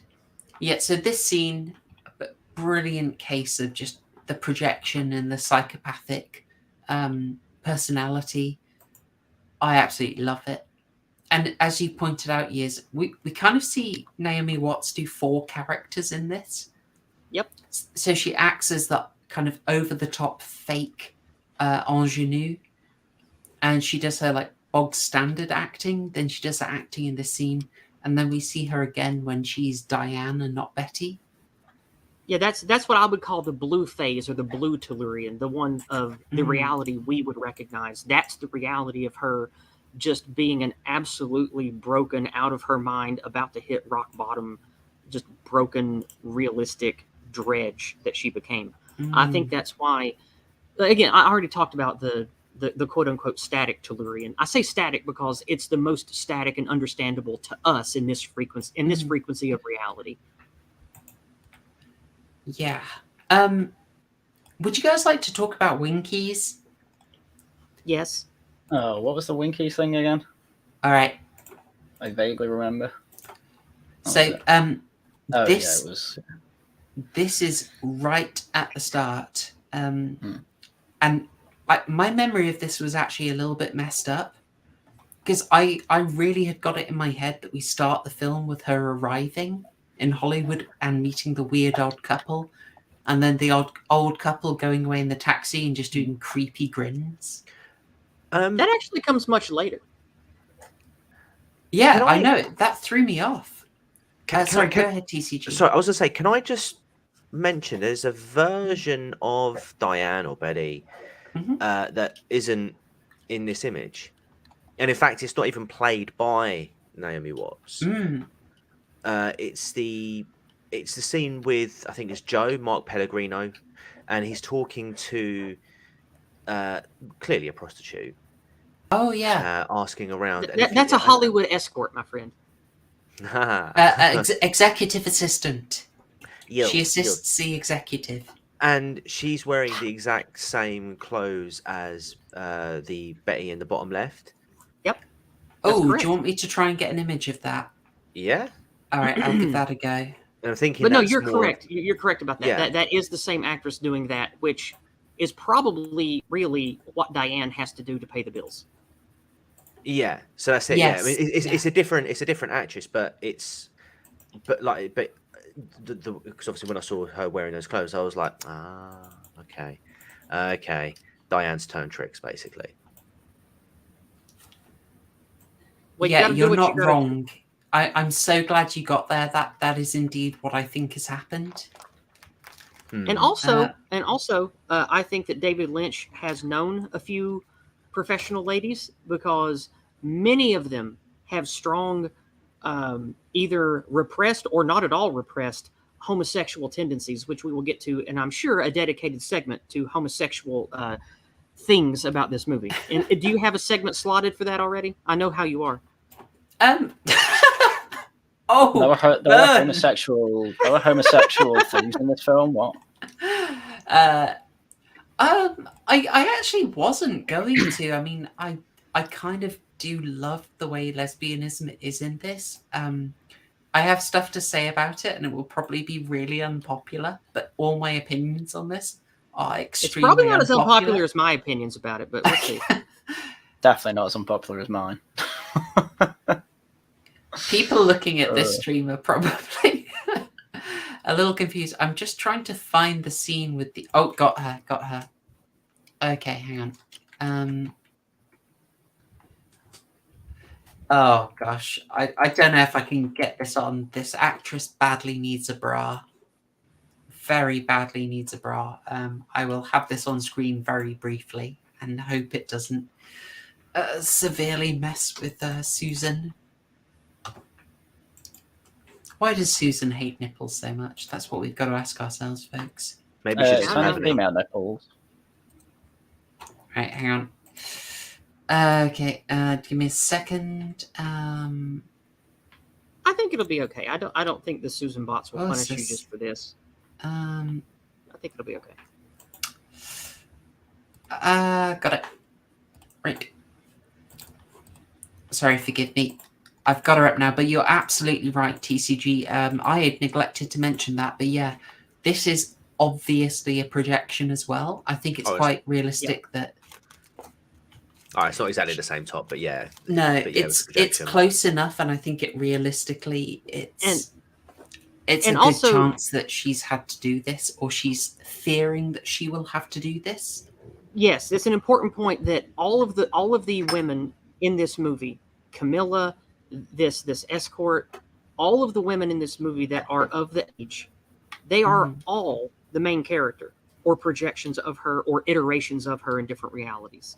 Like that, I think 100% that is what David Lynch wants us to think. Yeah, and I'm with you on that, and I think the point is towards the end, it's like she cannot help but try and solve the mystery. Like, you don't give it. You remember in Inception, right? You give some. They have the whole idea that you give someone a safe, and the construct of a safe is that someone will fill it. You don't give someone a key unless there is a box to unlock, and that's why Rita has the key. It's like, you can't get away from that. That is a mystery that they can't stay away from. Except the projection of Camilla in Betty's mind is actually hesitant to solve it because she has the knowledge that it's leading nowhere good. I think you're right, because the hesitation you're talking about, it's indicative of how she never takes either of the keys in the movie. She just looks at them, or they're around her, and she never claims them. She doesn't take them, and no one gives them directly to her. They just offer her knowledge. That's why I think that my synopsis of this being a tortured woman in a psych ward having to work out her shit, I think that's what this is about, because she doesn't want to take the keys. She looks at the keys. She knows that there's help there, but she doesn't want to use them to unlock anything. She doesn't want to claim responsibility and tackle this stuff. She's indecisive. She's scared. She doesn't want to unlock and see what's actually valuable or what's actually scary inside whatever the key opens. Like, whether it be putting her fingerprints on something connected to a murder that she made happen, or using the magic key and finding out what's in Pandora's spirit box to sort out her own darknesses. Like, she doesn't want to claim the key. She doesn't want anything to do with it. She shies away from it when her and Rita look at it together. Like, it's just, and now that might just be me making mountains out of molehills, but it's a David Lynch movie, so that's what I got to do. No, he wants us to look at this. The guy, he fills the films with this, and then he also fills it with nonsense just to mess with us, because he's very aware of what he makes, basically. I love this guy. Let's talk about the first Winky scene, because this is really early on in the movie, and it surprised me how early on it is. You got Mickey Cohen there. Haryan, can I ask you? My thought you can was, ask me. I can't guarantee an answer. Okay, my thought is this. I just want to know how you experienced this scene the first time, because I thought it's a weird opening, but in a weird way, it's maybe one of the more accessible scenes. Like, it's early on. There's not much to work with. The two guys, the guy's telling his psychiatrist about his great fear. Yeah, the fear. Basically, he's made to confront it, and he goes out, but then he dies of fright. There's the weird thing living behind the dumpster. I didn't like it. I don't know. It was another thing that was set up. I don't know why we're here. What's it? Oh, this guy's telling us about his nightmare, right? Okay. I'm sure you can talk for hours about the meanings behind this scene, but it's a simple setup. He needs to confront his fear. He dies from it. Oh, how does it impact the rest of the film? Oh, I don't know. Okay. Actually, I think we don't need to talk that long about the scene. I can sum it up. You want me to take a stab at it, PH? Yeah, rock it. I think that this is sort of a primer for what the movie is about. A primer is also a good movie, but that's a different topic. We are primed for dream, psychology, fear, paranoia, death. That is what this scene prepares us for as a theme. This character, who is absolutely meaningless and means nothing to the whole story, he is terrified of his dreams. He sees the face of death, or the face of someone who perpetrates death, and it rocks him to his core. He is afraid of the unknown. He mentions psychology, and he is crippled and unable to do anything about it. Those themes define the main character and what the main character and what the story is about involving the main character. That's what I think this scene is. I slightly agree, slightly disagree. Okay. So I think the scene, the image that you're looking at right now in the bottom half, I think is connected to the to the very first Winky scene. Yeah. So Mickey Cohen talking is actually Diane. Yes. I believe that this is the idea of that dream, that fear that she had was. I want to try and word this correctly. I think she was scared of letting go of the last bit of innocence and accepting or killing off that last bit of innocence, and that the thing behind the wall was essentially the ugly side of her that needed to take over for, you know, the hit or whatever. Yeah, and there's a couple of reasons why I think that. Is again, you know, this film is like a whole dream state, reality state, what's real, what isn't. I think what sort of sold it for me was the latter scene when you see Mark Pellegrino and Naomi Watts talking, and then you see that man looking back at her. In that moment, she was almost quite fearful of going through with the hit, you know, to agree with it and to go through with it would essentially be that last bit of innocence, that last bit of hope, that would be that bit dying. Mickey Cohen represented in the earlier scene that hope, if you will. The man or the bum behind the wall is credited as a man and is referenced as a man. However, the person who plays the bum is a woman. Yep. That's why I said in my notes that it was a gender ambiguous figure that was meant to represent death, darkness, and fear. Yeah, but essentially it is the darkest part of Diane that essentially comes out, and it's also connected to the Winkies, which we know she works at because she has to pay bills because she's a failure. So that this is what she would associate with the darkest, worst thing, being a psycho narcissist like she is. Yeah. Which is it's very notable that she's taken both her names from the waitress here. Yeah, and it's also notable that the other scene with the working girl, that scene also took place outside of the Winkies as well. It did. So That's correct. That it's suggesting that perhaps when she's out looking for specific clients, she's doing it there. Yeah, I could see it. I could definitely see it. Yeah, she either works there as a waitress or is there a lot working as a prostitute. And perhaps the business is being done round the back. And that's why the darkness is they charge extra for that. Family-friendly stream, guys. Family-friendly. Speaking of family-friendly streams, should we talk about the darkness of homosexuality now? Oh, we'll get to that in a bit. Hang on, I just want to do a little more on this because I think TCG, you nailed it. I think that's really good. Yeah, very good stuff, TCG. Yeah, we see Mick. I'm just going to call him Mickey Cohen. I'm sorry, actor person. I did mention his name earlier in the chat, but yeah, Mickey Cohen. Because sorry, LA Noir's a classic. So he tells us the story. He tells is he looks over at the far end of the restaurant, and someone watches him, and they look over and no one's there. And then when we see Diane's story, she looks over and he's there. So what we're seeing is, Diane is projecting again. She was observed doing something awful. She was observed trying to put a hit out on Camilla in revenge.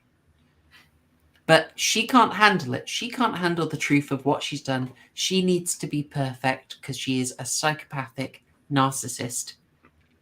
And so she just flips it all and she completely projects. She was never even there. It was this guy.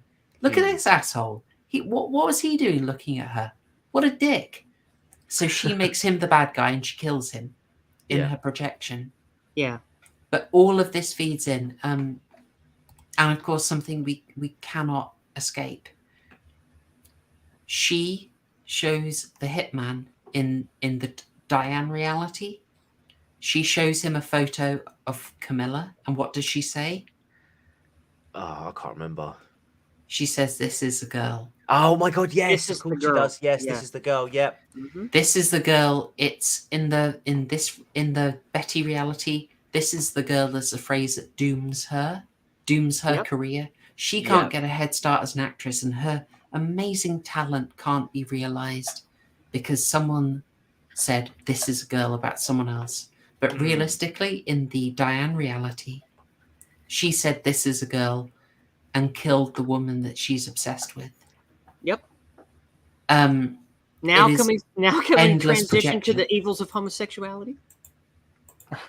Yes, bearing in mind my marriage situation, or I should say civil partnership. Girl, I'm as gay as a $3 bill with President Snagglepuss on it. I just happen to have a husband now.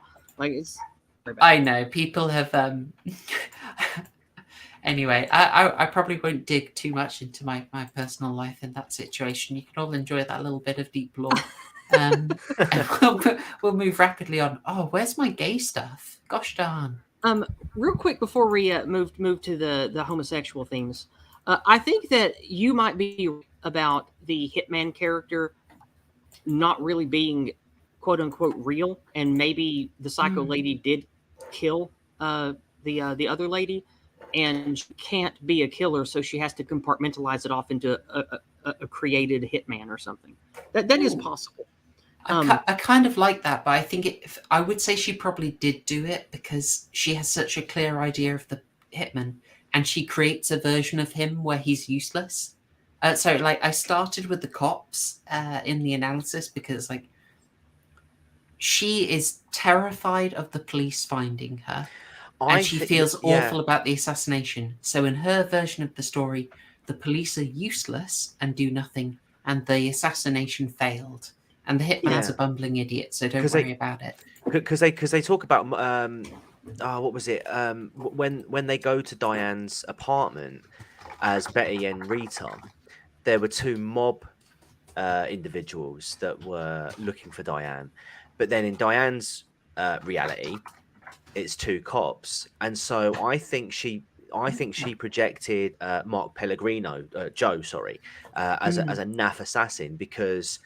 Essentially, the police had managed to track what the hit back to her, and I think she was just like, "Yeah, he's useless. He's rubbish. Like he should have done a better job because I wouldn't have to be hiding from the cops, maybe, and spiraling further out of control." But remember, when we see the hitman with quote unquote real Diane in the blue Tellurian or the logic reality, the hitman is competent. The hitman is real.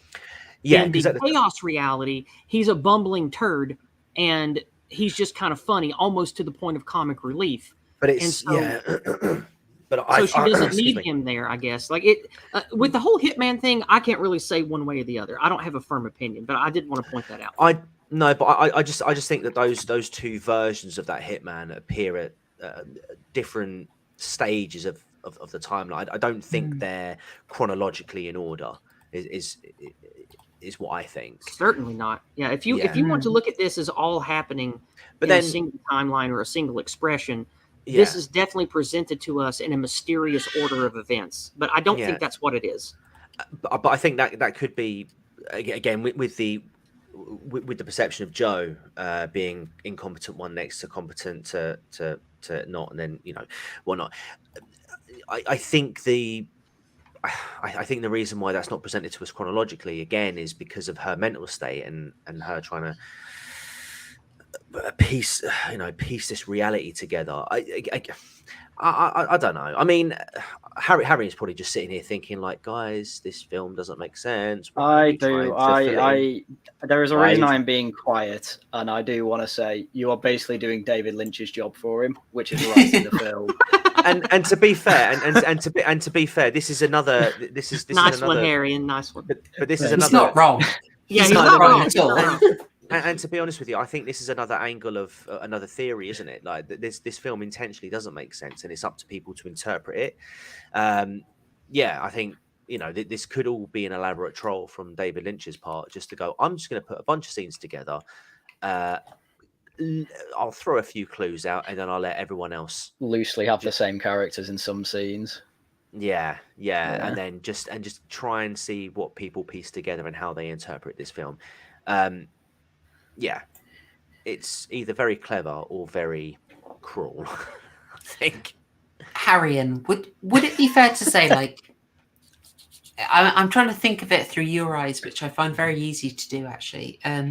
It's kind of like if you went to a restaurant and it's like it's the most amazing meal, and you've ordered it and you're super excited, and you're waiting for it, and the waiter comes up and gives you like a massive Sudoku and a cryptic crossword, and that's got the location of your food, and you're like, I can't just want the food, mate. Can I have the food? Well, it's not even that. It's that it gets you to the food, and then it's not even that. Well, it's kind of that. It's doing that, but all that actually does is give you it gives you a recipe instead of having it given to you. This is what I mean by you have to write the film, because this is a lot. It's also like, even when you do that, the whole thing put together, they're different flavors that are probably very good but don't actually go together. Because I'd say that this is kind of with the tone, like, it starts off with, you know, neo-noir, it's a mystery, and then we're gonna add in a load of funnies. Oh, now this guy randomly dies. Oh, now there's a softcore porn scene. Now she wakes up at 2 a.m. and they go to a theater, and even the theater acts are lip syncing, and I'm like, what? I mean, that is literally why I've chosen my name is What Thought. It's like, what? I'm going to try and do something nice, Haryan, because I know you suffered in this. Like, it is fair to say that there are, how can I say? We like it when there's a movie where there's subtle things and you can work out why something happened and no one explains it to you. We like that. We love a film when they don't just give us exposition. A film that it respects your intelligence, definitely. Something like Demon Seed or Possessor, yeah. But a film that goes even further to be like, I'm going to make it an absolute nightmare for you to work out what's going on and why. Yeah, I understand is a complete different thing, and that I actually have no problem with someone saying no. I'm not gonna run a half marathon. I'm not gonna run a half marathon for a Mars bar. No, I'm not doing it. Give me my Mars bar, etc. I mean, to be fair, I was kind of in that camp for the vast majority of this movie. I was sitting there trying to like Harry and just figuring like, what on earth, what on earth the heck does any of this mean? And then I think when I got the slightest hint of slightest whiff of a potential link, it was at that point that I started to think about the deeper meaning behind this. I mean, obviously, I don't have a deep understanding of this film. I've only seen it once. Everything I'm telling you now, I'm either sort of thinking it up as I go along because you're reminding me of certain bits, or it was just a loose interpretation I had at the time of watching it. But yeah, I mean, I'm still in two camps. That there's sort of either a deeper meaning, and it's, you know, Diane is the central focus of that, or this is just a piss take from David Lynch just to see what people make of random scenes put together with just a little sprinkle of something that connects A to G and then G to Q and then Q to 3 and go, right, what's the film about? Speaking of things that can't connect, maybe please speak about homosexuality now. Oh, shall we do the homosexuality? Nice. Go on, let's get the gay reading out of the way. Excellent. This? It's the good type of homosexuality. Sorry, guys. What's whoopsie butterfingers? How do I do that again? Oh, fingers. I in a very cancelable way, I love the depiction of gayness in this, massively. In both good and bad ways, by the way. Yeah, I mean, which I have prepared to speak on, unless you would like to start. No, it's cool. Like, I think there is a genuine question over whether Camilla was ever into Diane in the first place. I don't believe I think she it's was. possibly that she is literally a completely jealous lesbian, possibly closeted to a degree, and she projects her a sort of obsessive love onto Camilla. You're speaking about the blue reality, the logical blue reality, yeah. And I think not the Rita reality. No, the Camilla and Diane reality.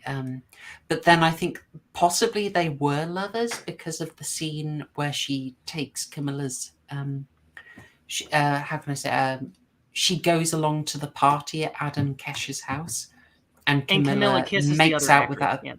Yeah, I mean, what do you think? They actually had a relationship or not? No, I don't think they did. Okay. And I think the kiss at the party again, you know, could just be who even knows if that's real, to be honest with you. But I just don't I don't think that the relationship that Diane, Camilla, Rita, Betty had was ever real. I think that was all just a projection in Diane's mind of her unhealthy obsession towards Camilla. Yeah, I'm not convinced by it. Anyone else like to talk before I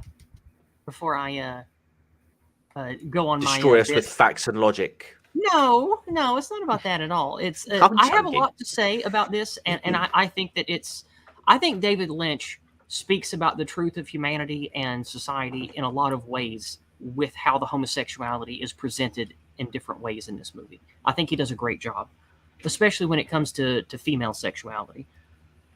I've got a bit to say, but you go ahead. Go on. Are you sure? Because I'm fine to go last. I have a lot to say. No, you're my guest. Go ahead. Okay.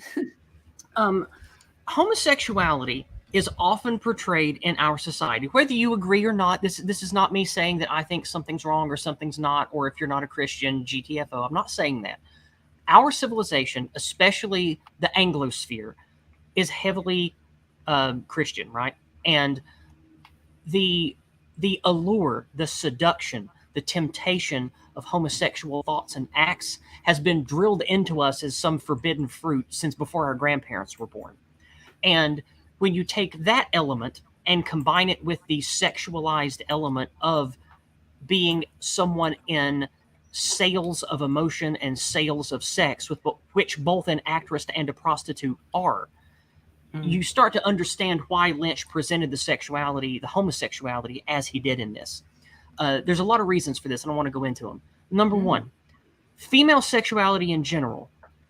She prefers to be the one sought after, the one chosen, not the one doing the seeking and the choosing. Now, again, I don't want to hear your hashtag not all. I'm just talking about generalities of the human experience, okay? So David Lynch knows this stuff. In the chaos Tellurian, or the what could be dreamscape playground of the tortured Diane character, Rita doesn't know anything about who she is other than she's just a knockout gorgeous woman. And I don't want you to think that I'm playing favorites between the two actresses here, but Laura Herring, which is the lady who played Rita Camilla, is the most beautiful and talented woman to have ever been in film, and anyone who says otherwise is wrong, and I'll fight you. So let's just move on. Christina Hendricks. Oh, she is buff. Anyway. Jennifer Connelly. Yeah. Oh, good choice. Good choice. But regardless. Yes. I just wanted to throw in a joke there. That was one of the ones I had prepared. Anyway. I appreciate it. In the Chaos Tellurian, the bombshell lesbian vampire character of Rita is what I think that this tortured woman wants the blue Tellurian, the quote real phase Camilla to be. She wants this woman who knows nothing else other than her to fall in love with her and want to be with her, right? Like, because remember, in bed, Rita's the one who kisses her first. Yes. But you have her saying back to the Rita character, I am in love with you, right? Like, not I love you, not I could fall in love with you, not, this could be going places. She already had pre-existing love and is making a testament of devotion to this projection of this woman, this Rita character, who's really, in my opinion, what her tortured subconscious wants Camilla to be. So I know that this might be a reach for some of you, but I put a lot of thought into this, and I have my own troubles when it comes to romance and sexuality and stuff. So this part of the movie hits very hard and close to home for me. And I think that when you see the stark difference between this idyllic, romantic, storybook fiction version of homosexual type of affair in the chaos frequency, then you move to the reality of it, which is this one crazy woman and this one Machiavellian woman are having a homosexual fling, and it's a gross, pornographic, look at my titties, we're going to shoot this like softcore porn. David Lynch knew exactly what the fuck he was doing in the third act. He knew exactly what he was presenting and why. He said, this beautiful romance between these two women in this fiction, it's not gross, it's not pornographic, you're not seeing bare asses and titties and stuff and all this gross stuff going on. But then in the cold, hard reality version, neither woman is in this for good, healthy reasons. Maybe neither one of these women is actually gay, because David Lynch, being who he is, must know a lot. Now, TCG, I'm going to ask you. You have studied a lot about serial killers, narcissist murderers, crazy women killers. It is very common for psycho murderer types to have sexuality and gender confusion and project that onto same-sex victims, yes? Yeah, I mean, you've got people like Jeffrey Dahmer was an example, I believe. Gacy. Don't forget John Wayne Gacy, of course. Yeah, Pogo. I mean, it's in the name. Yeah, I mean, what was his Dennis Nilsson as well? Oh yeah, and what was his name? Stephen Port. I believe he was the was he the grinder killer? I believe. Oh no, but he was. There was that chap in Manchester. Was he Malaysian?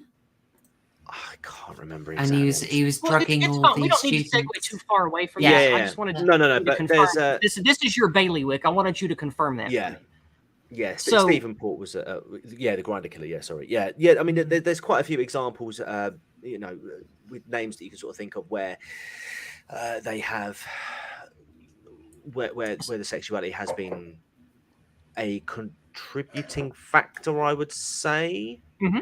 And we see in psychological modeling that is taught at the FBI, that's taught around the world to Interpol analysts, that looking for sexual hangups and when you're trying to get a really dangerous, psychopathic, tricky perp, you look for the people that they want to project themselves onto, and you track those people to find them.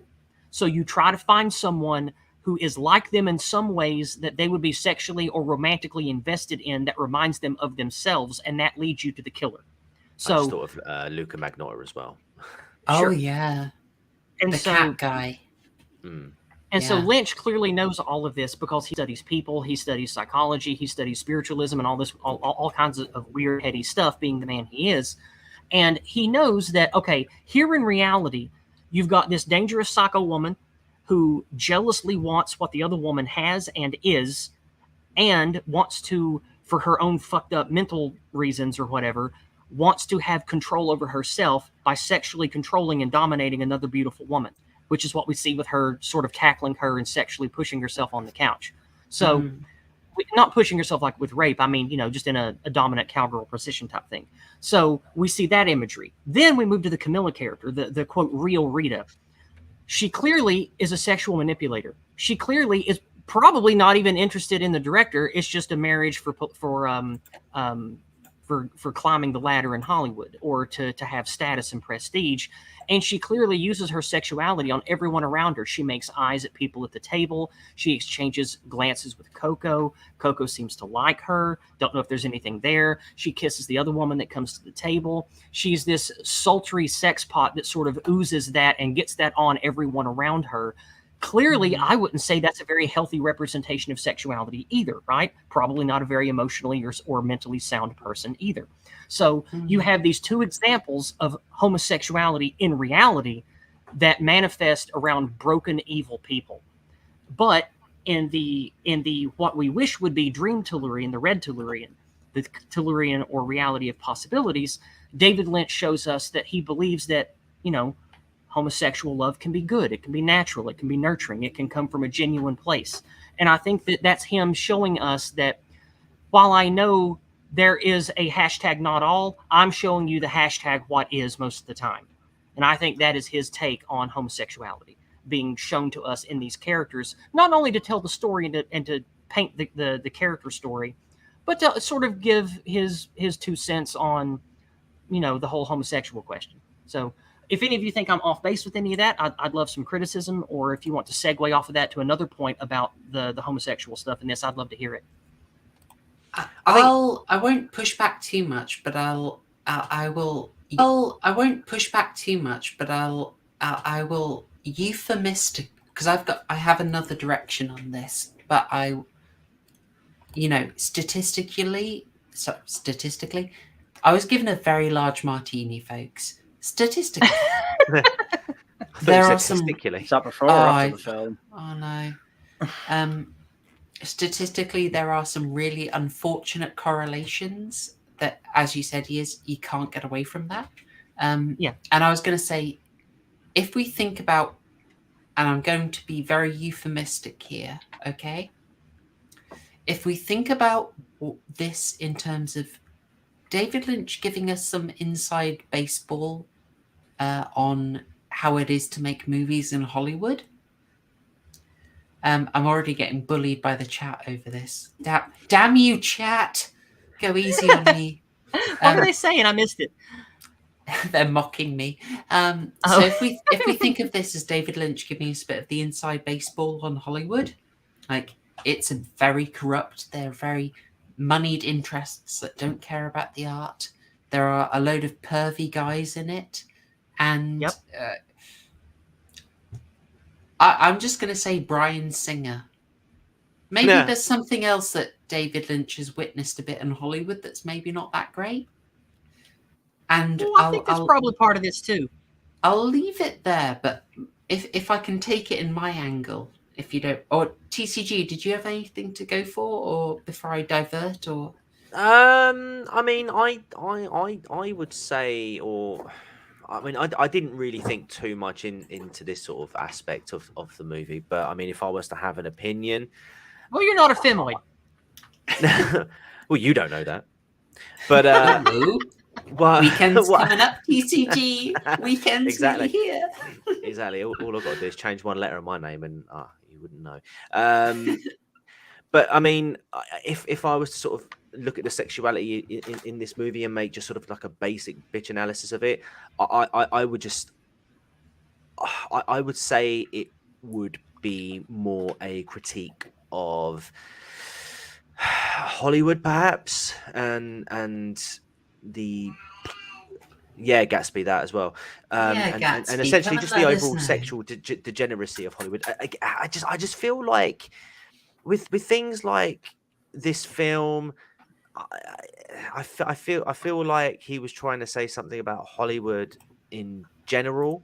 Kind of like what Scream 3 did, kind of like what Seth MacFarlane was saying about Harvey Weinstein, just those subtle messages, those subtle nods, like what you think about Hollywood is right. And I think that's what, I don't think it was more to do with homosexuality as an overall message. I just think it was more to do with Hollywood as being the degenerate in this mix. Perhaps, but I think that he could be doing both at the same time, right? Possibly. I mean, I don't know. Because if it was two men in the same situation, you could say the same thing about Hollywood, but it would mean something different for the characters. Yeah, I mean, perhaps. I mean, as I say, I didn't really think of it. I didn't really give this side of the movie that as much thought, and I've not had as much time to sort of look through the theories and all of that jazz. I mean, when I initially watched it, I thought it's, and again, I don't know if it's because like of you know, the stuff that's happened in the years since, you know, the whole Me Too and all that stuff that's happened in the years since, and then you sort of look back and you sort of connect the dots. Maybe I'm just looking at the film with 2022 eyes in 2021, knowing what we know about sort of some of the behaviors that have gone on in Hollywood, you know, like your Weinsteins, your Kevin Spaceys, and so on. Yeah, but Lynch has known that shit's going on for decades, though. He knows. That's what I'm saying. Yeah, but he's in the inside, where the outside is looking in. So now we know some of these stories. We look back on these films and we can see messages that perhaps were trying to be that were trying to be projected out there to the wider audience, to say, yeah, it's not all sunshine and roses. Actually, I don't disagree with you, because I think that's the entire part of this movie. Like, not just the character or that scene. I think he's doing that with most of this movie. Yeah, I mean, what was the film that we watched? Oh God, I'm trying to think of it now. That we covered a while back. It had Nicolas Cage in it. 8mm. 8mm. That's it. You know, dark movie. Yeah, you could say that film. You know, you could say that film has. It's good, but it's dark.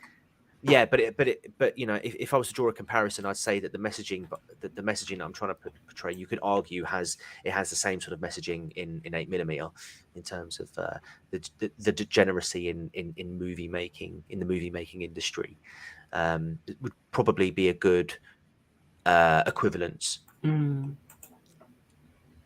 We have 30 minutes until Super Nanny gets on us. We're at the half hour left mark. All right, I'll say my bit, and then I think we go straight to Club Silencio. Are we good with that? Absolutely, sounds good. All right. So my thing is, it's a slightly different take, and I might get a little personal here, but I'll try not to leak too much info. There's something that I find is very uncomfortably honest about the way Lynch portrays the relationship, because how can I say,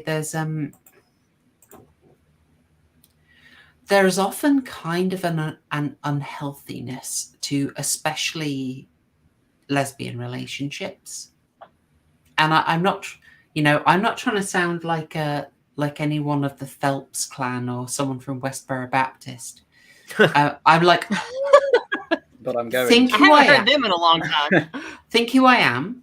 And I'd say, like, literally look at lesbian art from people writing honestly. I'm gonna go way lowbrow. I'm gonna quote Tegan and Sarah. Listen to Tegan and Sarah, a lesbian Canadian pop act who I love. Best album, probably The Con, but Heartthrob is pretty amazing. And I don't think I even know who they are.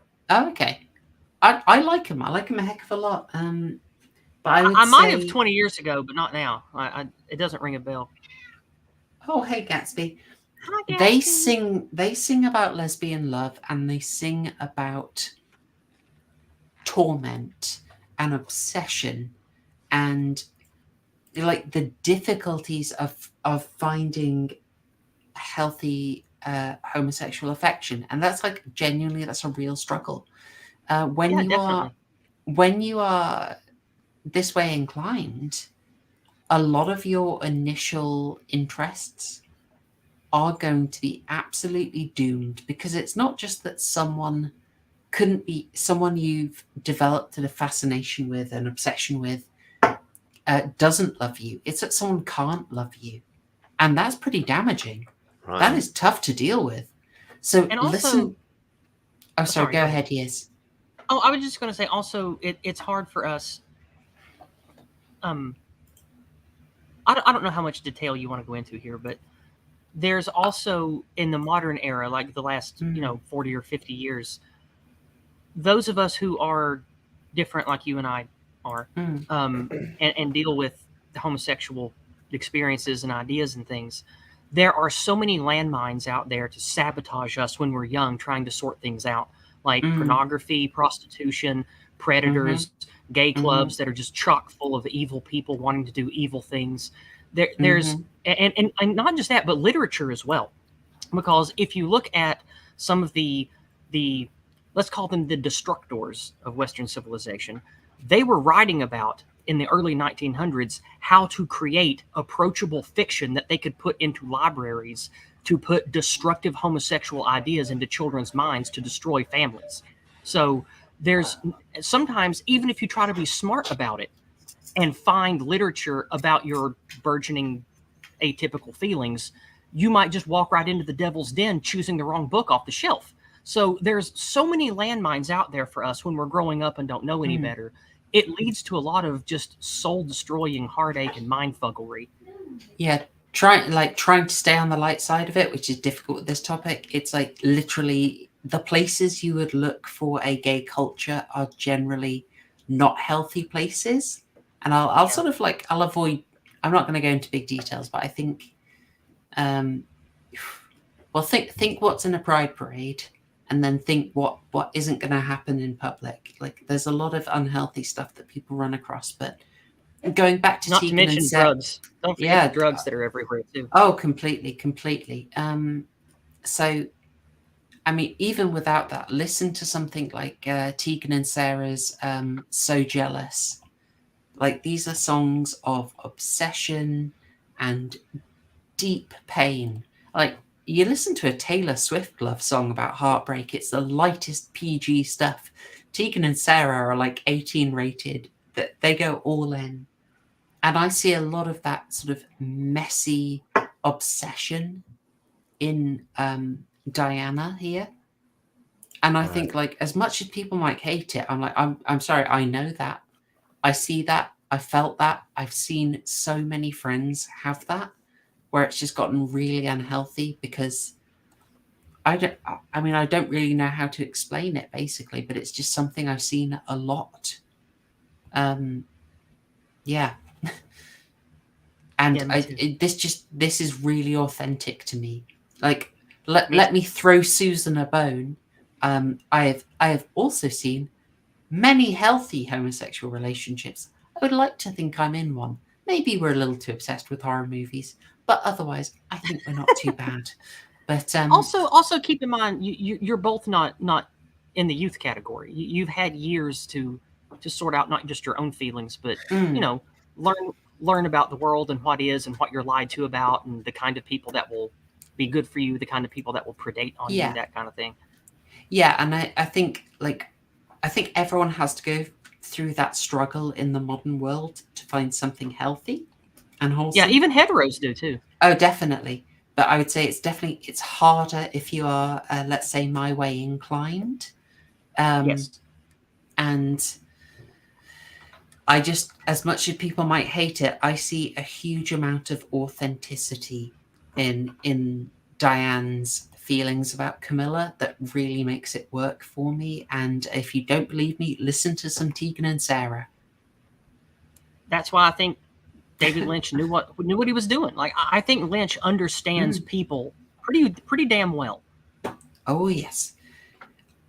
Now I'll bring this up to where we need to go to get to Club Silencio. So the long and short of it is that the mystery that is ultimately a bit of a distraction leads Betty and Rita to where the real Diane actually lived and died. And after seeing that horrible, you know what, I'm going to get it up on screen very briefly, and it's disgusting. You mean the real Camilla? The real Camilla. Oh no! You mean the the real Diane. Okay, folks, if you don't want to see something gross, look away. It's going up on screen now. It's still on screen. And I will take it away. It has gone. Okay. If you didn't want to see that, that was the decaying dead Camilla in the real Tellurian, right? But I think that's a Diane in the real one, yeah. But after seeing that, Betty is so freaked out that she needs the comfort, which is why the lesbianism kicks in straight after that. But wouldn't it be Camilla Rita, because the corpse has black hair, long dark hair? Oh no, it's blonde. It's blonde. Shall I get that up? Wait, it's what? like it's kind of a dirty. Yeah, blonde. it's blonde.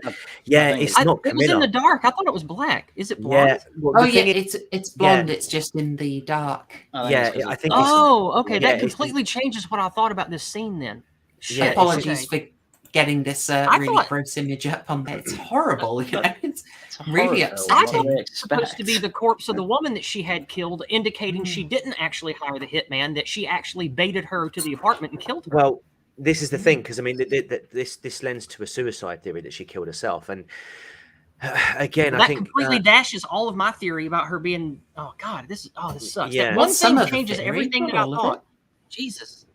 Yeah. So yeah, there's a theory, and I kind of sort of subscribe to that as well. That she that racked with guilt and as with what she attempted to do or successfully carried out, depending on your interpretation, she ends up killing herself. But yeah, obviously when they go to Diane's place originally, and obviously it's Rita Camilla who finds the corpse. The assumption is that it's her that she's looking at, obviously unrecognizable because of the decay. But for me, I realized it was Betty / Diane that Camilla was looking at after she gets in the bed and lays in exactly the same position as the corpse. And I think, again, that's her. I don't want to try and fill in the blanks as much as I can, but the only too much. But I could only assume that the projection of Camilla Rita found her because both women are essentially unrecognizable to the person that is Diane / Betty. You got, she looks in the mirror, she doesn't see a corpse. She looks in the mirror, she doesn't see a dark-haired, woman with massive badongadongs. She sees herself. And so her way of coping would be to project someone else onto her own lifeless body, or the desire of what she's looking to do. Again, I'm overthinking it too much, but the point is I don't believe that she could cope with the idea of killing herself, but would ultimately, it's something that's going through her mind at the time, and it's her trying to process that Yeah, definitely. Like, one of the lovely dynamics in this is we have this projected reality where Diane / Betty did nothing wrong. She a good girl. And she can't help pick at this thread, and she has Rita try and keep her away from it. Rita, who obviously has no memory of anything she's done, which is very handy. But she can't help but pick at it. She has to solve the mystery.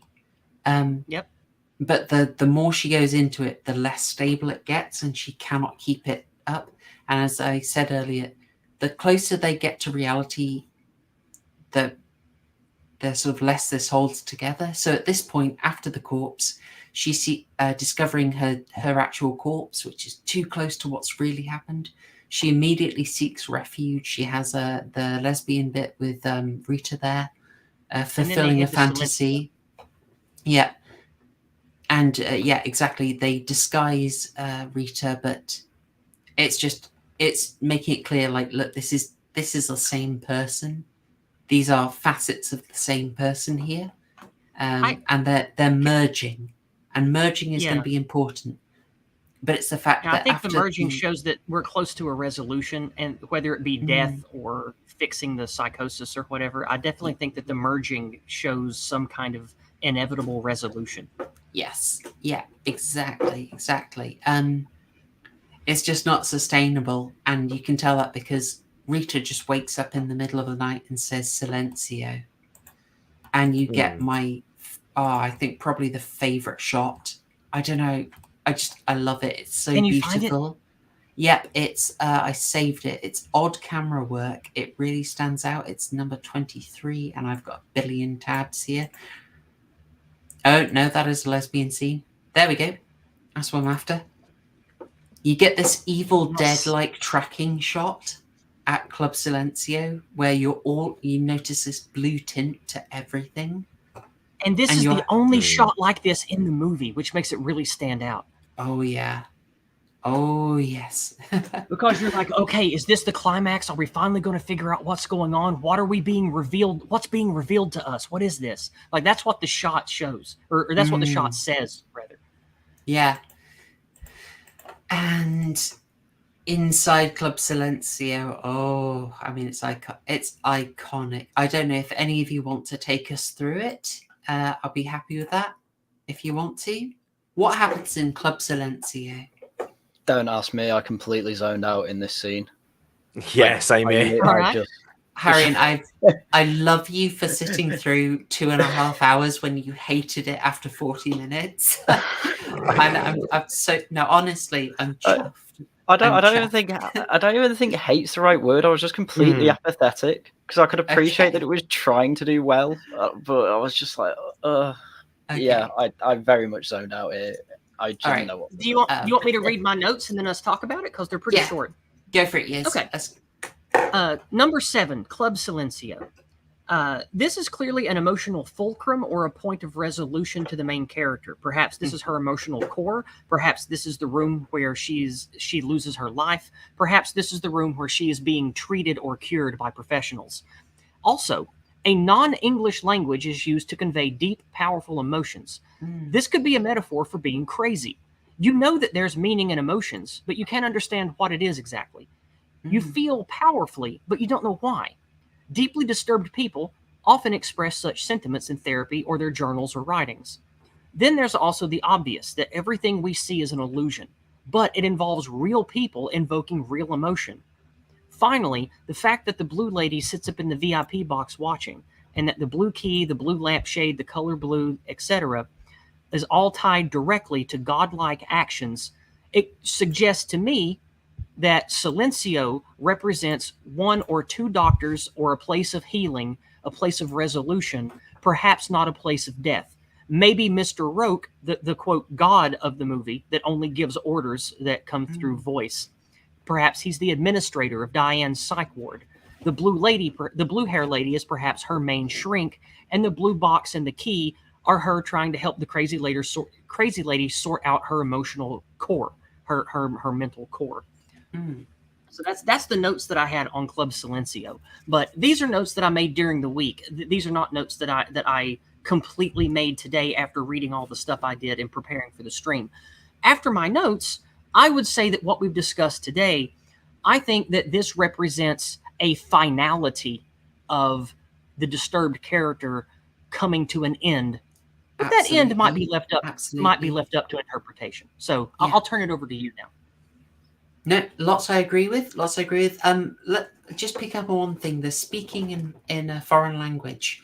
Now, that is during the song Llorando. Now, did anyone look up what that song is? No. I did not. Okay, I did cool. not, no. Llorando is a Spanish version of Crying by Roy Orbison. And Roy Orbison famously, he tragically, awfully, he lost his wife in a traffic accident. Yeah, it's a and beautiful of course, song. I see where we're going with this. Okay. Yeah, and in the fantasy, Camilla avoids being killed in traffic. But yeah, it's the idea of there's something familiar, but it's been disguised. Absolutely. There's something painful, but you've disguised it a bit, and I totally agree with your interpretation on that. Thank you. I got a little obsessed with this version of Crying. I like Roy Orbison anyway, but this heartfelt version really works for me. Yeah, it's hard not to cry at this if you're invested in the movie like I am. It's hard not to cry at that. Yeah, and this because we're of a particular persuasion and idealized homosexual romance it touches close to home.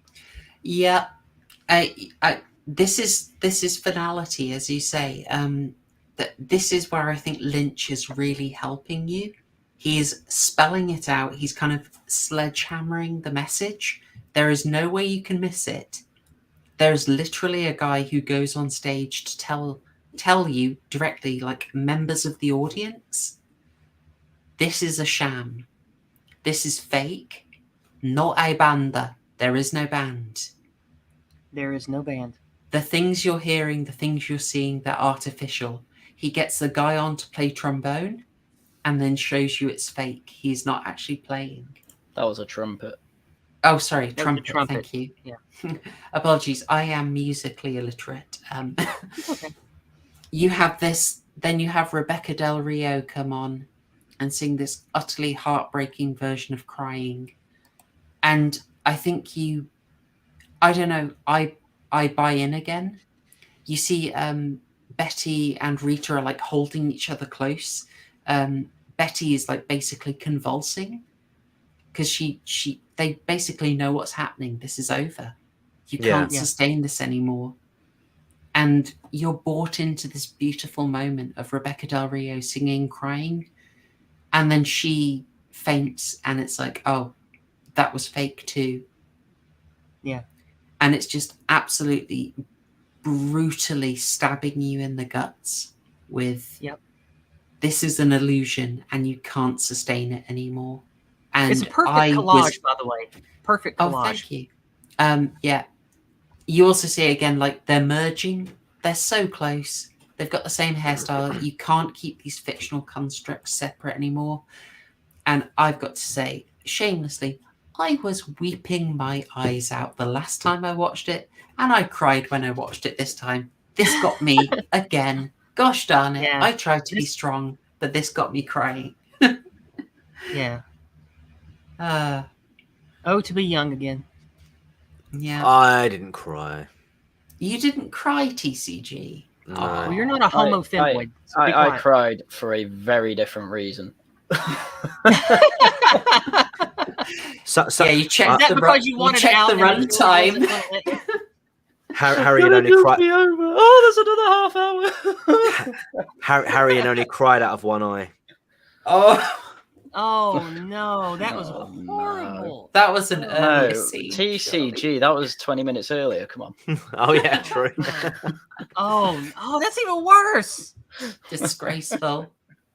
Yeah, so I will say this is I have my own biases and this played exactly to them. Got me right in the feelings. I love it. Again, I'll say it again. Lynch knows what he's doing. Yeah. It's oh gosh. And it's just straight after that, what do? They just go home and Betty literally disappears. You notice that she's kind of you don't even realize it, that the camera moves moves away from her and then she's literally gone. Yeah. And all you have is the blue box and the blue and key. again, the reason why I chose the terms red and blue Tellurian or red and blue reality, look at the red curtain. The maitre d' or man-at-arms or MC or whatever you're supposed to call him in a performance art show, I don't know. The guy in red, he says the show is over. This is all an illusion. Time to go home, basically. And then Betty's gone. The fictional Rita Camilla's gone. And then we're only left from that point on with reality, the blue Tellurian, the blue reality. Yeah, yeah. I mean, yes, the fact that you have the curtains are red as they would be really helps it. Oh gosh. Yeah. You can't sustain it anymore. It's resolution time. It is. And we even did it on time. Look at that. We did it. We're so good. The only thing I've got is like a little collage of the fate of oh gosh, where is it? The fate of Diane, because I want to show that. We kind of talked about. While you're pulling that up, let me say something quickly. I remember in my second viewing, looking through it today, thinking that shouldn't the corpse in the bed be Diane Betty instead of Rita Camilla? I remember thinking that to myself and being, did she really have black hair all along? What is this? And now that you say that it's just shadow and that corpse is supposed to have blonde hair, even though I still don't see it when you showed me again, that does make a lot more sense with what I internally thought the story should be saying. But that actually helps me out a lot. Thank you. No problem. And Crominion, it's gorgeous makeup, and that's the actual woman who sings it, Rebecca Del Rio. I just have this collage here. Again, you've got the beautiful detail that the blue key that Diane is told symbolizes the assassination has been done. she has a blue key in her reality, and the blue key is also in the dream reality or the projection reality. Yep. And the old couple that she meets right at the start, who are kind of like her idealized projections of what it's going to be like in Hollywood, they become demons chasing her and taunting her. Yep. Oh, You know, their mouths. I mean, if you wanted to open up the show Yeah. with deformed, grotesque mouths, Yeah. just start. You could have started with them two, mate. They were freaky when they were just laughing their asses off in the taxi. Absolutely horrific. Yeah. Oh, grotesque indeed. How did you feel about this bit, TCG? Like when you get to this? Oh, when you get those little the little grandparents or the little Yeah. grannies? They come out of the bag, then they creep under the door. I didn't like it too much, to be honest with you. It was just weird. I mean, don't get me wrong, this whole film is weird, but this just took it to a different level.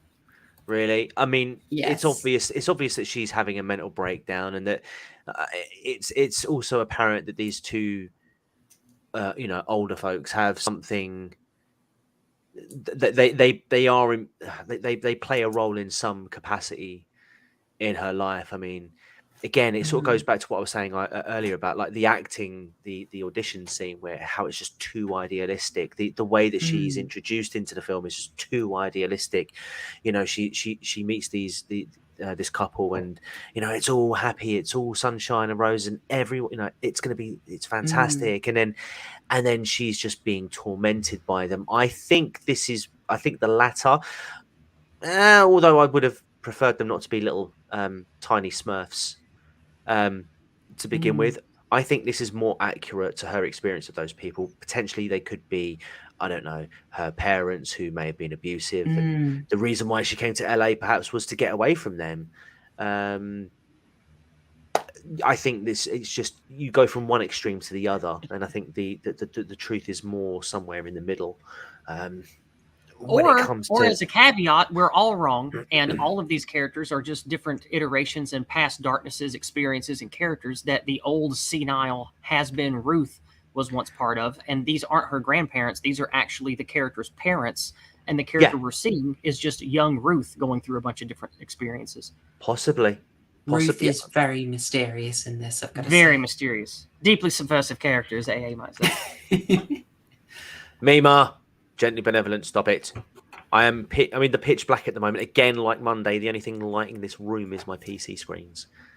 Stop it. Stop being a wuss. Play your games. I am saying, yeah. Finish Soma, and I might consider it. So yeah, they chase her. It's nightmarish. It's not straight horror. Like there's elements of bizarreness. But they move from being like funny to being just creepy.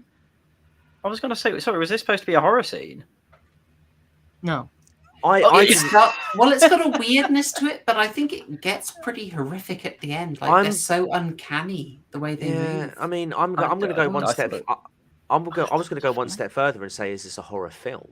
I mean, if you were to, some would say that I like massively pushed the bounds of what counts as horror purely to get in a film I love. And anyway, moving on with this. I think this has horrific scenes, but yes, it's probably a stretch to call it a horror. But the moments that are horrific that I find genuinely incredibly effective. But I mean, take the accusation. I mean, this was more, I don't know, psychological thriller, or just I don't know. I don't even know if I can call it a thriller. I don't know. Horror, no. Psychological, definitely. But yeah, I was again probably the main thing. Surreal, yeah. I don't think it is horror enough to be considered psychological horror. I do think that it is psychological art of some nature. I would not categorize this as horror at all. But I think I can see why it would be psychological horror adjacent, like a lot of Lynch stuff would be. I mean, with like a lot of this film, that you can't really sort of put into words exactly how things should be. Psychological, yeah, but the word that you should put after psychological, you can't really describe, or you have difficulty describing. You can sort of get near it. You could say psychological horror. Yeah, okay, that's one way of looking at it. Psychological thriller, that's another way of looking at it. It's just this film. It's just this film all over. You know, essentially what we've explained tonight is 4 different interpretations of the same film. 3. No, well, no, I because don't you're have any interpretation. But that in itself is an interpretation. Because Oh, don't give me that. So, an ideology is an ideology. No, please. I don't mean it like that. But one of the theories that have been posited is that there is no logic to this. There is no interpretation to this film. It is just, it is just pure randomness, and it's just been presented to us in a way that David Lynch is having a laugh at our expense. Or I don't think that's the case. Or yeah, no. I don't think so. I mean, if we're going to go with that angle, I think it's just a case of he's put scenes together randomly, again like sprinkles. But the idea of the viewer is to build their own interpretation, which I know Haryan and the EFAP crew really don't like doing. Oh man, because it's not only build your own interpretation; it's build your own plot line. Yeah, do the writing for David Lynch. Yeah. But I think that was, but again, that's one of those interpretations, and the fact that you have walked away from the film without an interpretation because you couldn't get to it, that's what I mean. Like, I'm not saying like, you know, I'm not saying that no ideology is an ideology. I'm just saying that's one of the theories I believe that are out there. And he'll never let anyone know because people will keep watching it. He does legitimately. David Lynch does legitimately have sort of a stock answer that he gives when people ask him what the film meant or any of his films meant, and it's something like, the narrative is like a web woven by the spider of. It's a deliberately BS answer that he just gives to basically say, just go and work it out, get thinking about it, crikey.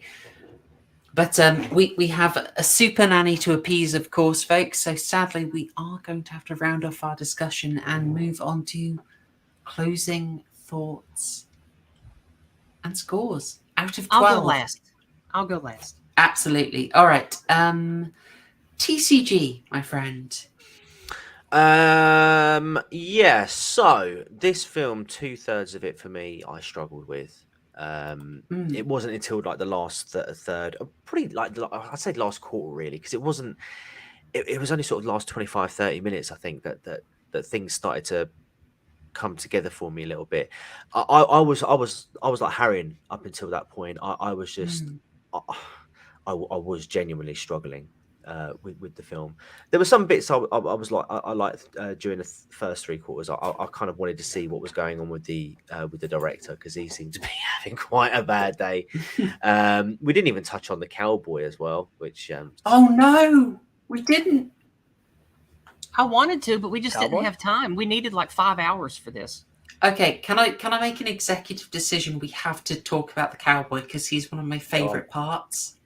Of course, TCG, I have all the time in the world. Screw Super Nanny. All right, Super Nanny's going to have to take a break. We're going to go quickly onto the cowboy because I love this guy so much. We'll take a brief moment and discuss him.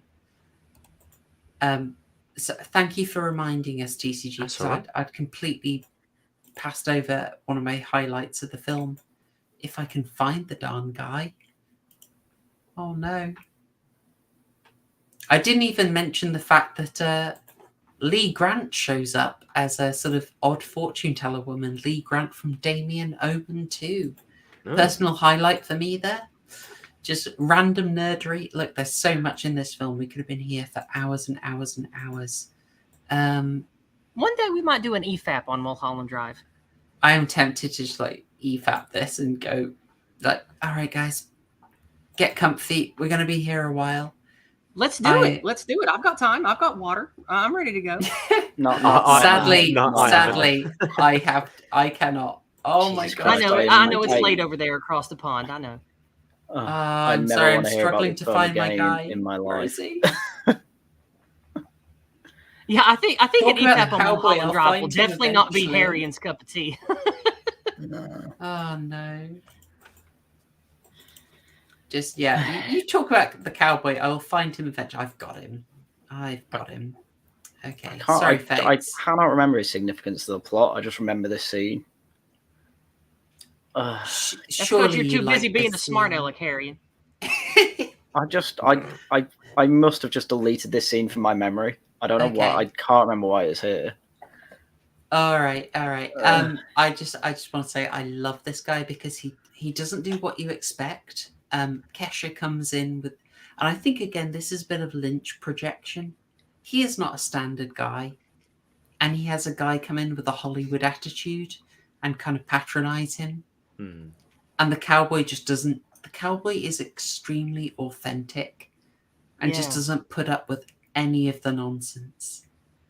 I absolutely love it. It's so good. He's like a wizened old character from dark detective noir cyberpunk fiction who once was a noble man with noble goals, and the world ground him down, and the best place he could find was talking reason in a criminal network of producers in Hollywood. And so he's their like sensible enforcer that keeps people in line. Something like that. Yeah. What do you reckon, TCG? How do you like this guy? I just found his hat quite off-putting. It's a thick hat. That's a very nice hat. Yeah.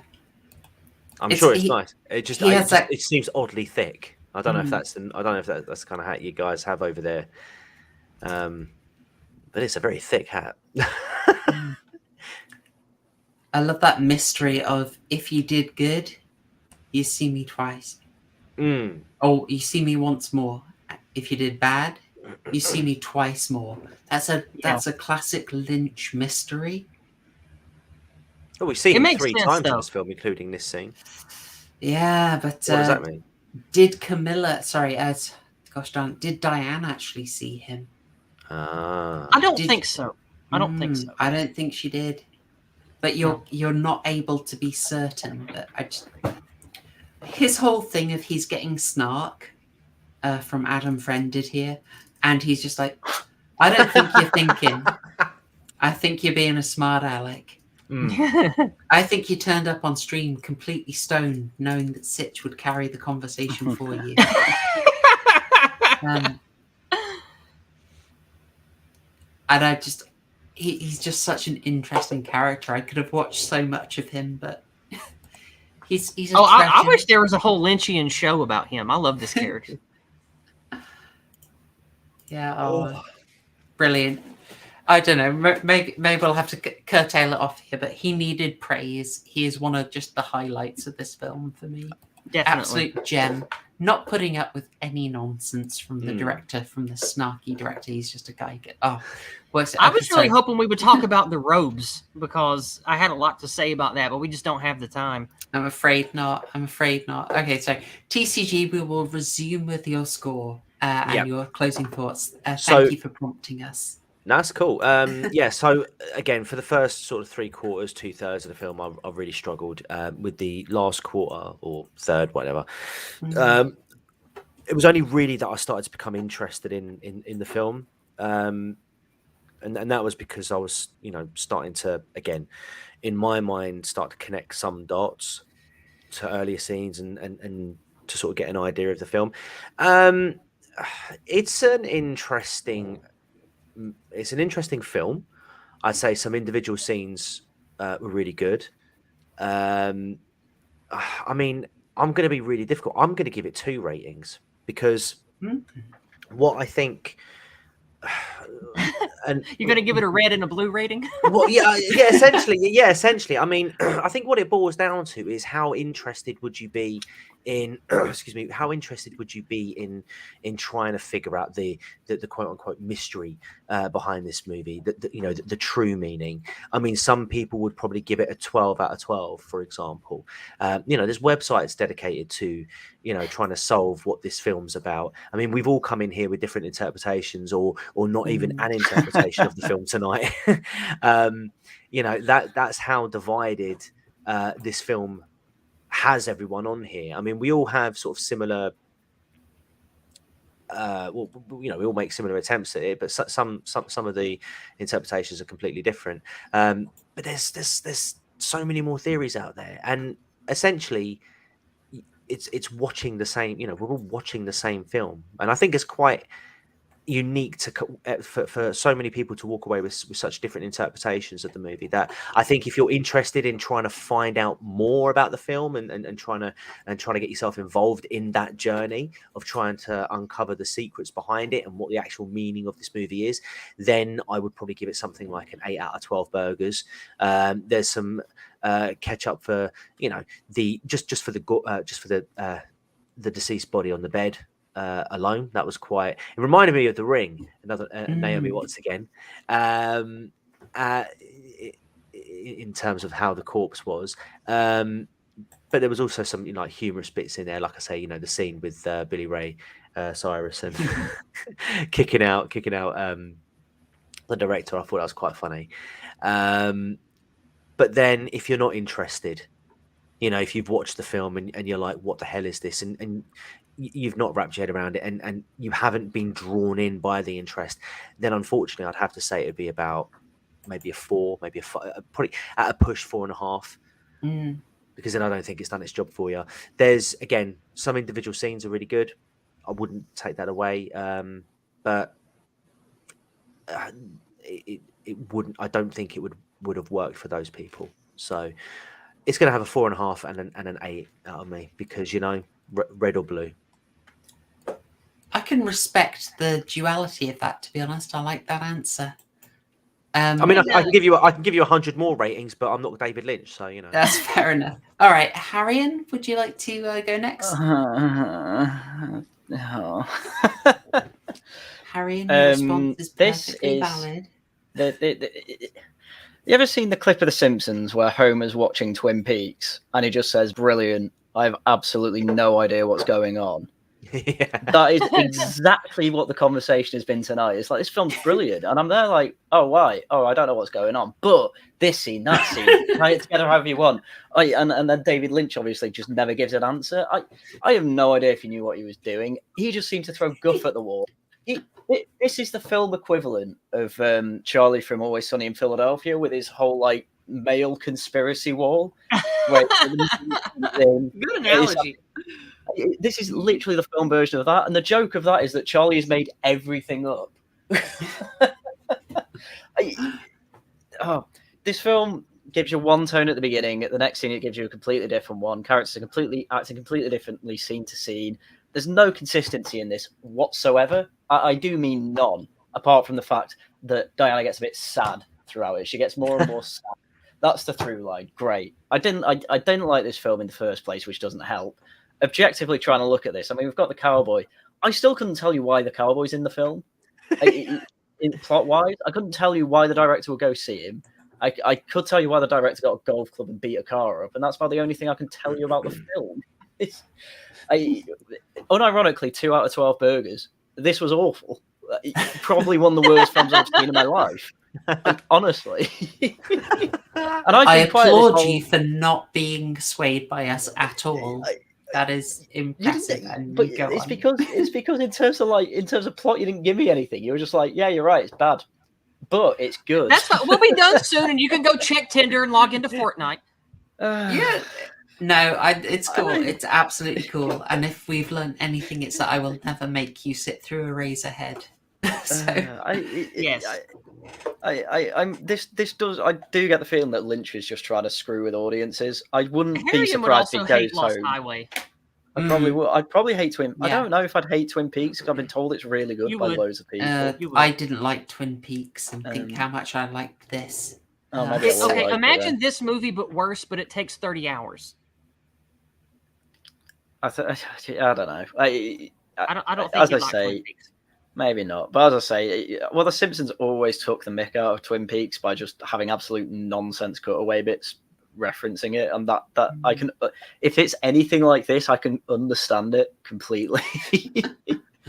I don't understand why this. Well, I do understand why this film gets good reception. I don't want to be insulting, but it's basically a dumb film that to make people feel smart by putting the scenes together in their head. Like, people have to headcanon. Like, individual scenes for this I can probably appreciate, but I'd have to make everything up about the surrounding context because the film just doesn't do that.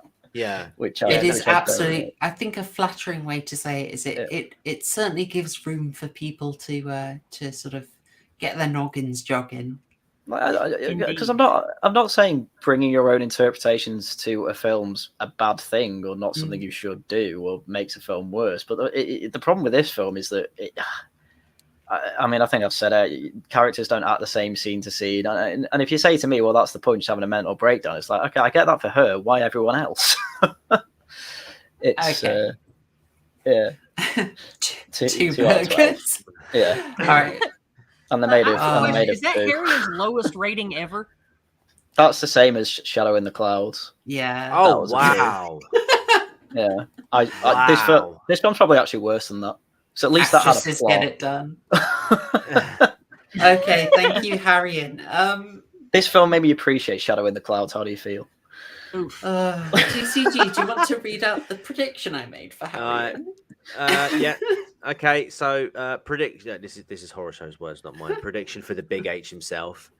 Haryan's score depends hugely on whether he sees a consistent interpretation. That means everything we see in the first 2 hours has meaning. If he does, the puzzle of the film will be appealing, but things ultimately being ciphers will be a distraction. He wants the parts in a story to be meaningful. Example, the Baroque conspiracy for Haryan should lead to something more than we see. He will struggle with the beginning and the lack of context, but if he rewatches, he'll score it higher. He loved the director getting cucked by Miley Cyrus's dad, plumber, lol. I didn't even like that bit. I was just confused because no one was acting like a person. Miley Cyrus's dad was not acting like a person in that scene. That's what I'm saying. Like he was acting like a robot. Yeah, he was. Well, that's what I was saying. He wasn't. He was acting like a chill, stoic American. Not that you guys would understand that, but I think he was acting perfectly for that part. I don't think he was acting like a robot at all.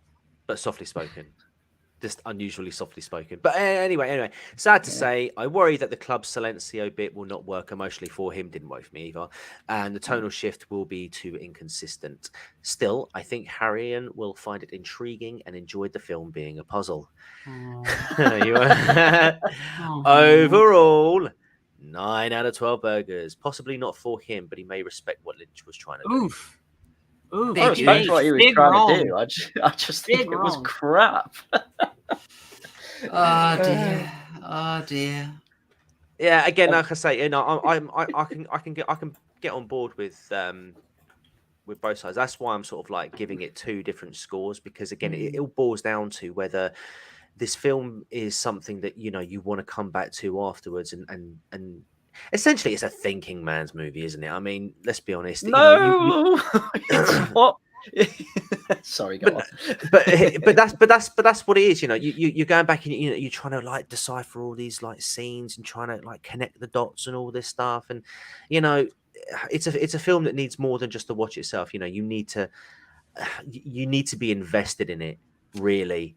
And I think the first watch has to be the one that gets you in. And if it does, great. If not, then it's just crap that was plopped together in the hopes that something meaningful would come out of it. And yeah, it does or it doesn't. I mean, would I watch this again? I don't know.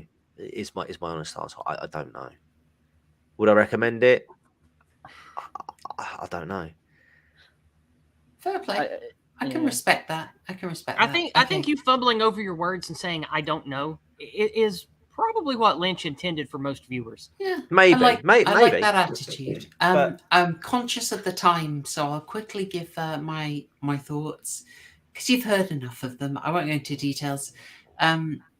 this worked for me. I've seen lots of films where you had to do a lot of the brain work yourself, and I've not liked them. It's a massive gamble. On this occasion, it worked. I actually didn't like it very much the first time, but the second time was when it started to come together.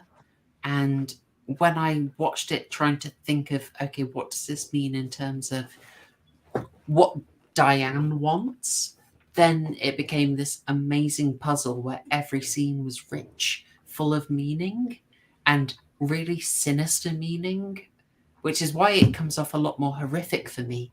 Is like even just the fact that even just a scene where Rita and Betty are reading the lines awkwardly gets this sinister energy, because you know that actually Rita is basically a puppet that Betty is making incompetent to make herself feel better. It's everything gets creepy. So I love how much I can delve into it. I've sort of said a whole lot about my readings, and I could relate to the romantic angle in a decidedly unhealthily way. So that just made it hit emotionally for me. And film that gets me crying, you know, what can I say? It worked. I fully understand if it doesn't work for other people, because I've been someone who wasn't impressed by it, and it took a second viewing to win me over. But then when it started landing emotionally, it's like, that works. So it's my favorite Lynch movie. I think it's brilliant. And for me, it is an 11 out of 12. I absolutely love this one. 11 out of 12 burgers. Not much ketchup, but that's not a problem. Maybe a pickle in there. Unexpected pickles. And I will leave it there. Yizz, if you'd like to close this off. I'll start off with the same question to you as Haryan, but different. Is that your highest rating you've ever given one of these? I don't remember another 11 off the top of my head. Very few 11s. I mean, Candyman had a 12. I do basically reserve 12 for Candyman. But we all knew you would give that a 12. Of course I would. I think I got close to it. I've definitely given 10.5. I might have given Possessor an 11, because I really loved Possessor. I think you gave that a 10. Did I? Because I got mad that you didn't give it an 11. Well, just as it was expected for you to give Candyman a 12. That kind of horror movie is your bailiwick. That's your thing. This kind of movie is my thing. I give this an 11 out of 11 ghosts. You know that I do a weird aberrant rating system that I will never diverge from. And I believe that 11 out of 11 ghosts this movie deserves from me. I loved this movie from the first time I saw it back when it came out. I visited it several times in the aughts. And watching it again this week, I was still emotional. I was still moved by it, just like I was a young weirdo 20 years ago. And I love this movie, and I could easily do an 8 or 10 hour stream about it with you someday. Maybe we will. I'd like that. But for sake of time, I'll just round it off and say this is peak Lynch. This is not a Lynch movie to start friends off on to see if they like Lynch. Maybe start them off with a gentle episode of Twin Peaks and laugh at it together. Maybe show them Lost Highway, Elephant Man, Blue Velvet, but definitely don't start off with this. This is an acquired taste from a director who already requires that. So be careful with this movie, with who you show it to. And as always, I appreciate you letting me be here. This meant a lot to me. Thank you. No worries. I mean, you absolutely proved you were the right person to come on for this. I love it. As you say, time constraints are a pain, but I think you did a good job in unpicking it, and you had a different take to me, but it worked. It worked. And we both know that neither of us can be correct because it's this. So exactly. Lynch. I think maybe the specter, maybe the specter of Lynch is proud of us both. I'd like to think so. Yeah, and maybe start people on the PlayStation 2 advert that he directed. Maybe that's a good entryway for Lynch. Yes, I would. And again, I'm dead serious about me being with you for doing this kind of analysis and celebration of the first 3 and no more Silent Hill games. Preferably just 1 and 2, but 3 is acceptable, but no further. no further. In my opinion, those are the only 3 Silent Hill games. Yeah, I remember Homecoming. Ugh. Anyway, all right, folks. We didn't quite appease Super Nanny, but with a film like this, are you surprised? I think you can let us off. Time, if we've learned anything from Einstein, is relative. But alas, I must close it off here. Thank you so much for watching. If you're still here, you're absolute stars. If you're watching on the replay, thank you so much. I will repeat a shill that I would love to get up to 10 members by the end of July. 10 members gets me so much closer to being able to fund the more ambitious work that I want to do. And I will try and tell you a bit about that later. But even before that, there is bonus content that you can access right now if you join as a member. And I'd love to be able to share it with more of you. At this point, it's customary that I tell you the horror homework for the week, as chat is reminding me. Thank you so much, chat, you absolute stars. Next week is the last in our psychological horror arc, or modern psychological horror arc, I should specify. And we are closing with Perfect Blue from 1998. Ooh. And I know that one. It's 81 minutes long. So it'll be much easier. Perfect Blue can be a little harder to get your hands on. However, a certain site by the name of BitChute has the whole thing. If you are unable to legally acquire a copy, which I know you all will, because you are good little blueberries. So that is your homework. Satoshi Kon's 1998 Perfect Blue. It's really interesting, and we've got an interesting guest coming on. That crime guy's mate, Diatrip. He's a good lad. He's a good lad. I'm excited to see what he says. I really am. I like it when people go out of genre. Anyway, that is all for us for this week. Apologies to Super Nanny. Massive thank you to my guests. You're brilliant. Yizz, so pleased we had you on. Thank you very much for having me. I had a wonderful time. I look forward to working with you again in the future. And I just hope that everybody here can appreciate our more deeper, obtuse take, because I don't know, art is made to be appreciated. And I even those of you who didn't really like the movie, thank you for taking the time to entertain our appreciation of this bizarre piece of art. Thank you. Yeah, and Haryan, like genuinely, you are not enjoying this film at all. Thank you for sticking through it. Honestly, no, it's fun. I saw a few people in chat saying Haryan's being really quiet, and I'm like, yeah, that's because all I really have to say is, yeah, but I'm sorry, this is just bad though. Honestly, no, I respect like, it. I had nothing to add, so yeah, I really do. I'm afraid. All right, and chat. Thank you so much. It's been nice and lively, and I appreciate that. All right, folks, if you want to support the channel, if you want to join as a member, Subscribestar and the YouTube memberships are in the description. That would be great. And I hope you have fantastic weekends ahead of you and enjoy the horror homework. Perfect Blue from 1998. And I will see you next week. Thanks, y'all. Cheers.